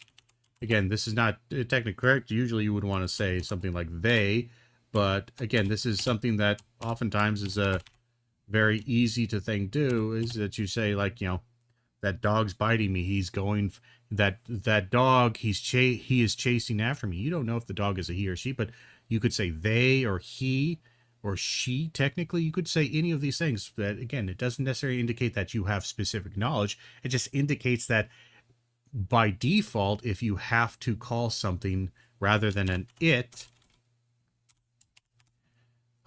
you can say it, they, he, she. This does not necessarily indicate special privileged knowledge. You're just indicating a creature, a thing, he, it. Again, that this is not just nitpicking. This is deliberately nitpicking for the sake of, again, misinforming and kind of manipulating you into thinking that somehow this is a genuine criticism. This isn't. He just used a pronoun. I know everyone's now got up in arms and scared to death, and every single semi-conservative fucking transgender piece of shit transphobic asshole is now also treating pronouns like a fucking political statement. But again, the vast majority of people still use pronouns as pronouns, as references for things. You use it for objects, and you use he, she, or they. Usually grammatically correct, you'd use they if you don't have a specific gender. They are there, but they can also be a plural thing. So sometimes people might reflexively say he or she. Oftentimes, because of our cultural setting, we tend to have the he as a default non-gender specific reference, a pronoun reference to a biological entity that is not a object. That is a subject. He didn't say she. Did he see those giant xenomorph calcium cannons? And those are just two examples of the horrendous expository dialogue. Those are terrible examples, and they're not horrendous. And that's also not expository dialogue. The tech bro boy cavalier's plan with the 12-year-olds and robot bodies makes absolutely no sense. I mean, aside from sending them on a... It's not that it, again, when they say it doesn't make sense, what they mean to say is, when they say it doesn't make sense, what they actually mean to say is, what they mean is that I wouldn't do that, and I don't think that would work. That doesn't mean that it doesn't make sense or not. That just means that it doesn't work according to your sense. People can do the wrong thing for wrong reasons, and they imagine that they're doing the right thing with correct reasons. But that doesn't mean that overall, like, from a plot and analysis standpoint, that it doesn't make sense. It makes sense to an asshole. It's just like this. Why would why would Hannibal Lecter eat this person? That would be so risky. People, his wife and children, might be looking for him, and they know that he was visiting that man. Why would he eat and kill him? Because he's a psychopathic cannibal. Well, that's just stupid. Like, he would be smarter than that. What, like, do you just want there to be zero conflict? Do you want everyone to make the perfect choices all the time and never ever and everything is perfectly resolved and nobody ever catches him, nobody ever catches on? That sounds like a boring story to where all it is just literally the same episode of him just killing somebody, nobody else knowing how it happens, and then there's no investigation or reason to do this because the investigation could go nowhere because the guy was perfect and didn't make any mistakes. So it's just kind of this long drawn out drama of boredom. It's like they don't understand conflict requires, again, some degree of mismatch between things. conflict requires a either disagreement or some kind of mismatch. There is a imperfection, there is a mistake, or there is a success. There is an action that is taken that is not immediately resolvable or that has consequences. It's not just a closed loop. Dangerous mission where you can break them, they explain his inspiration for putting the 12-year-olds in robot bodies, where he, again, essentially created immortality. As the show points out, an eternal consumer. Now, it has to be children. Also another weird reading there is that he's doing this, he's going to break all these things.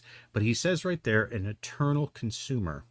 That, he's created these things. Part of the reasoning that he's created these things. Let's listen, make sure I'm not getting it wrong. Inspiration for putting the 12-year-olds in robot bodies, where he, again, essentially created immortality. As the show points out, an eternal consumer. Now, it has to be children's minds because they're more... As the show points out, he created eternal consumers. But he doesn't care about that. In fact, his explicit thing, yes, she says that you've created eternal consumers, and unless you want them to just be eternal consumers, this isn't what you want, right? She's explaining, and he's kind of explaining that, again, he didn't just create immortality just for its sake, just so he could have immortal consumers. That, again, she makes that accusation. The psychiatrist makes that accusation of him, and he refutes it by then telling her what his real motivation is he wants to just have a good conversation.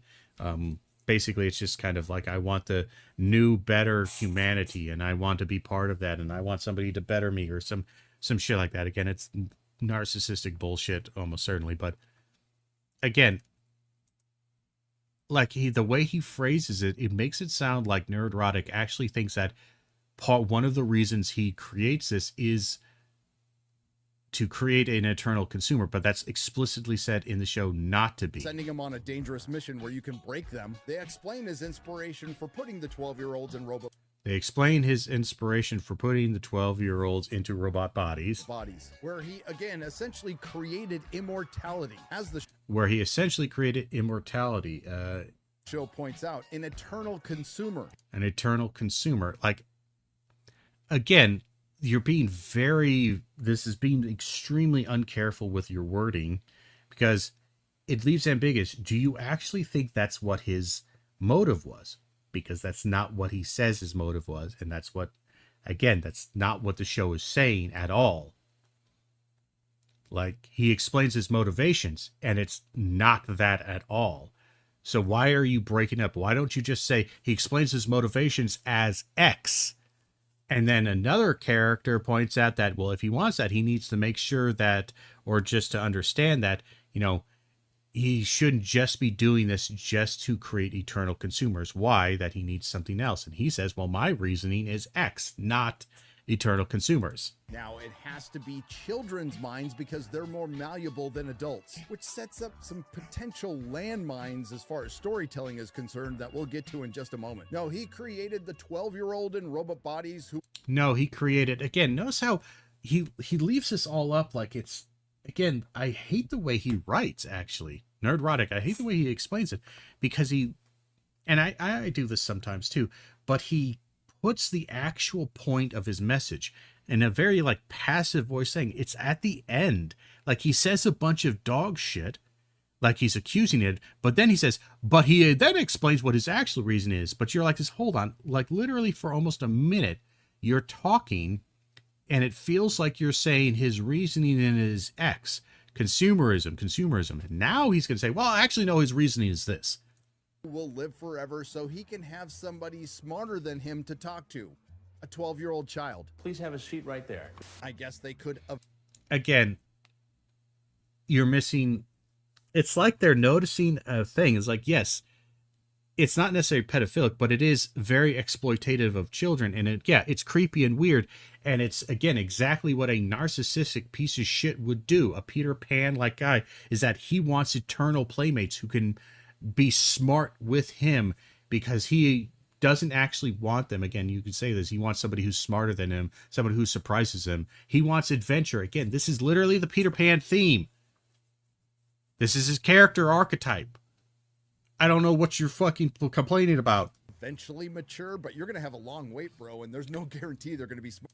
But again, he's not mature. He doesn't give a shit. Maturity is not the thing. He just wants somebody who's smarter than him or as smart as him so he can talk. Again, you're saying, oh, this is a stupid, crazy plan. Yes. Congratulations. You noticed the fucking theme. You noticed the character type, the character flaw. It's not a flaw in storytelling. It's literally deliberately said. That's like saying, again, like, oh, this person who's think of a movie where somebody is, just this, he's such a rebel that he destroys any chances of living a normal life. Even when he wants to, he's constantly has to rebel and destroy and challenge authority. And then it's going like, oh, well, this guy, he then he's starting this family, but then he starts this fight and he starts having to do this, and it's clearly going to destroy. He has to rebel and destroy this. It's just illogical and stupid. Yeah, that's the story. That's the character, you fucking nonce. You fucking idiot. Smarter than you. This brings us to the potentials for storytelling with 12-year-olds in adult robot bodies. I'm not saying the story of a child in an... And again, this is... Why are you taking this weird thing? Like, there's no indication that this is going to get any kind of weird sexual exploitation or anything like that. And if it does, again, just because, like, it's not, like, I'm sorry, we talk about murder, we talk about all things, like, yes, if this goes this direction, this will be presented in a negative way. If it's presented in a positive way, yeah, it's getting some weird Lolita fucking style levels of evil. But it's like these people would read a Lolita and like clutch their pearls like a fucking puritanical dumbass without realizing that, yes, that you're reading this from a villain's perspective, or you're reading about villains doing villainous stuff. What did you expect? They're villains. They're doing villainous stuff. And oh, this is getting weird and creepy. Yes. Yeah, that's kind of the theme, and that's a motif, is the exploitation is bad. And they're helping to emphasize why this exploitation is weird and creepy by by using the fact that it's also children and non-mature people. Adult body can't be told. Hell, there's thousands of them out there. We have Shazam. We have Big. Okay, that might not have been the best example. Just want to remind everybody that this is a Disney product. And in another... So you hate Disney because Disney oftentimes makes childlike, stupid, simplistic products that ruin your more grim, dark fantasy, wanted desires, blah, blah, blah. But then now you're also like, oh, this is a Disney product. How could Disney ever do this? Might not have been the best example. Just want to remind everybody that this is a Disney product. And in another Disney product, Peter Pan, Wendy does start having feelings for him. Ugh. Well, there's nothing like that yet, but... Yeah,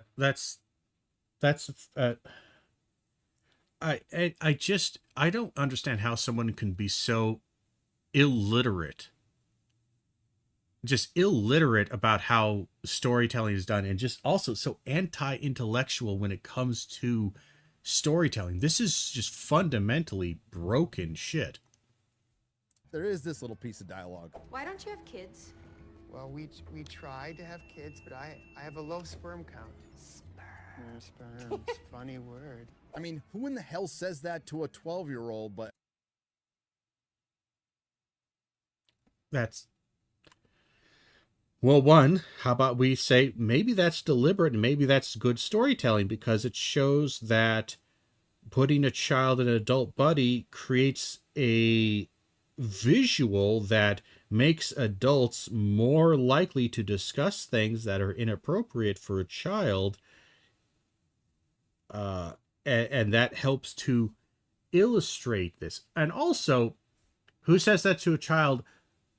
He's literally said, why don't you have kids? Like, again, this is this weird, I don't know how, but a lot of these nerd kind of these nerd things have become incredibly weirdly like puritanical Christian conservative. Oh my God, are you talking about sperm with a child. Like, well, it's not talking about like sperm. Like, he's not just doing this long fucking conversation. Like, he's explained, well, you know, and again, they're also having to educate. And again, they're treating the child not as a child. This is literary storytelling. But even then, like, you know, if a child asks, like, well, you know, tried having a child, but I have, and again, he maybe said it in bad past. I don't know. I don't know. Like, it's not super appropriate, but it's not like something I'm going to clutch my fucking pearls over so goddamn hard they turn into diamonds. Like, it's so goddamn weird how weirdly conservative these people, and these same types will be absolutely enthusiastic about hyper violence, because violence is perfectly fine and appropriate for children to see. It's perfectly fine, and they're perfectly fine with hyper violence or whatever. And again, is this a product for children? No. So then why would the inappropriateness matter? Like, again, what I mean by this is that I would only be concerned about this kind of weirdness if this was in a child's product. But Alien Earth is not a child's product. It does, so the only people who are going to be really watching this are adults. So adults are going to be watching and going to be noticing and be able to differentiate what is an appropriate and inappropriate conversation topics with a child, and how a child will respond to them and all that stuff. So it's that's it. The only time the content of something really matters is what effect it will have on the readers, if you wanted to even look at this from a moral standpoint. And what effect is this going to have on adults? Is this going to tell adults that, oh, it's okay to talk about these things? Like, they're adults, they're mature, they can make up their own minds. It's just weird, you know? Like, it's weird. I guess, to be fair to the show, it kind of goes along with not just the horrendous expository dialogue, the horrendous dialogue that runs throughout it. This brings us to another interesting concept that so far... Again, what was horrendous about that dialogue? It's literally slightly awkward, and then she does exactly what a child would do, is that she, especially a 12-year-old, and I love how they also clutch their pearls, despite the fact that I guarantee you, when they were 12 years old on Xbox Live or whatever, they were saying all kinds of horrific shit. So, like, the idea that, and again, it's not bad dialogue. Explain to me why it's bad dialogue. They've completely fumbled being on civilized Earth in the Alien franchise. And apparently it's idiocracy. Now, I'm sure some of you will say, rightly so, by the way, that, hey, I just want to see xenomorphs killing people. Again, how do they fumble? It's idiocracy. Again, you haven't shown any of that. You just summarized things and then said they were bad because of reasons that are never said or explained or done out. And quite frankly, I'm rooting for the xenomorph in this one. And you really wouldn't be wrong, partially because you're the customer and you're never wrong. But yes, the customer has the ability to hack. We have Shazam. The horrendous, completely idiocracy. Now, I'm sure some of you will say, rightly so, by the way, that, hey, I just want to see xenomorphs killing people. And quite frankly, I'm rooting for the xenomorph in this one. And you really wouldn't be wrong, partially because you're the customer and you're never. Customers are always wrong. I hate that phrase. You know, the customer's never wrong. I fucking hate it. But anyway. Never wrong. But yes, Alien has been reduced to what Jurassic Park / World is now for a long time. I mean, we've had bad movies and they've been dog shit. But I think it's completely unfair to compare Alien Earth to Jurassic Park, the newest one. That's a dumpster fire.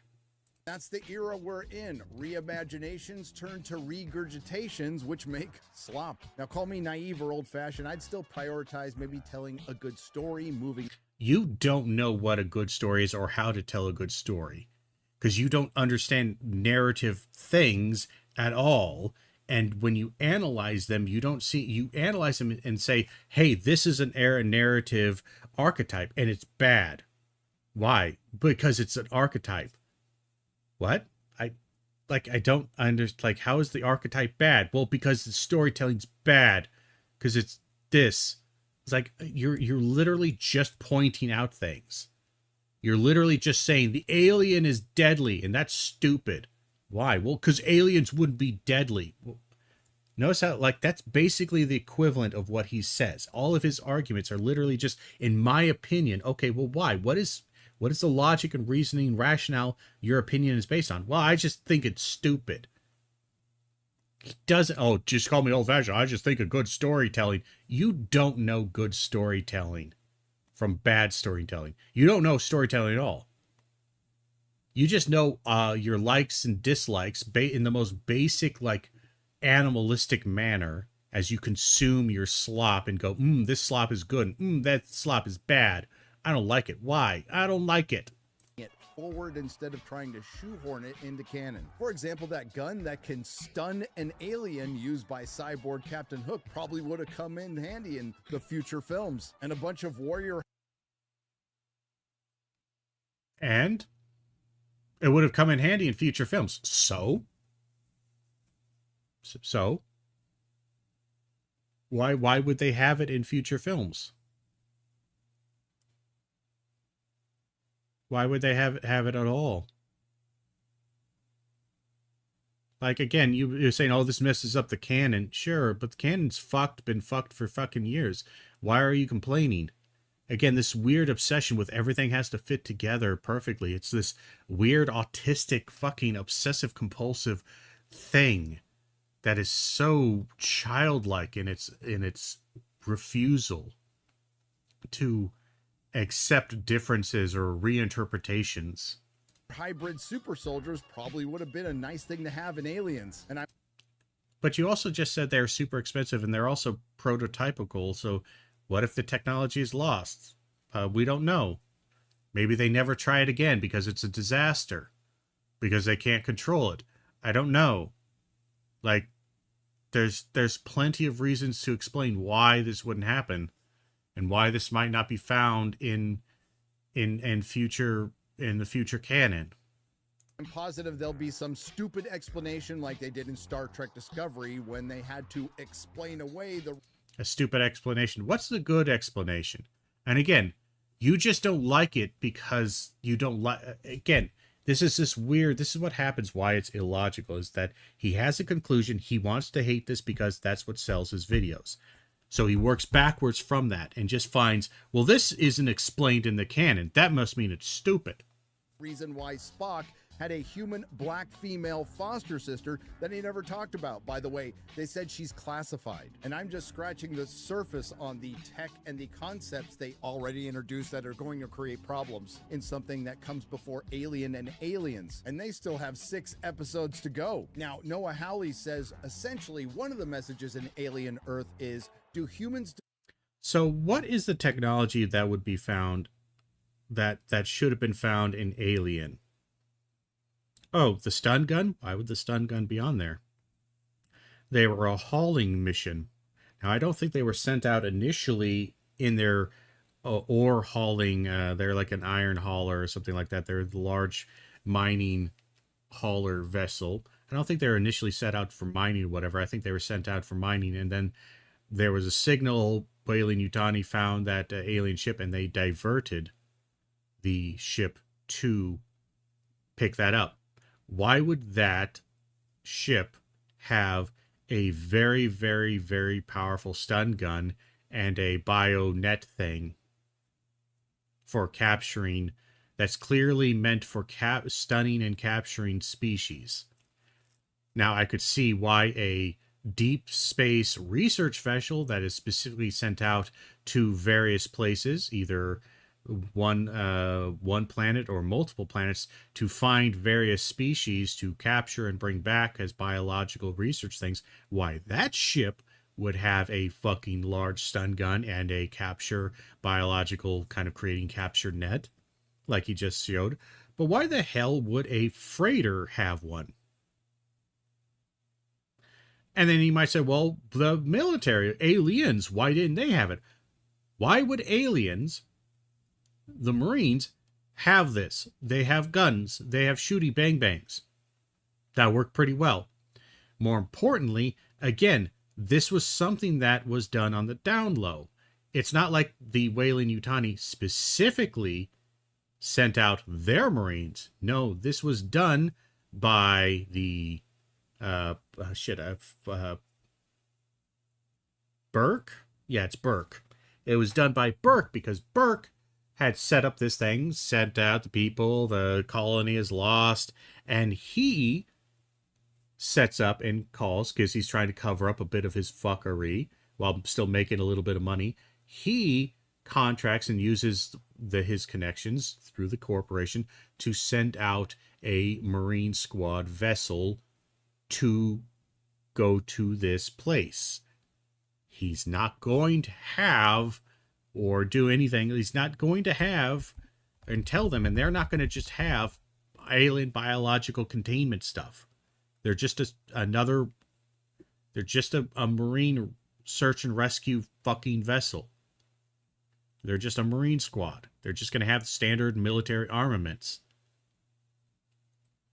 So how and why is this technological thing somehow a problem?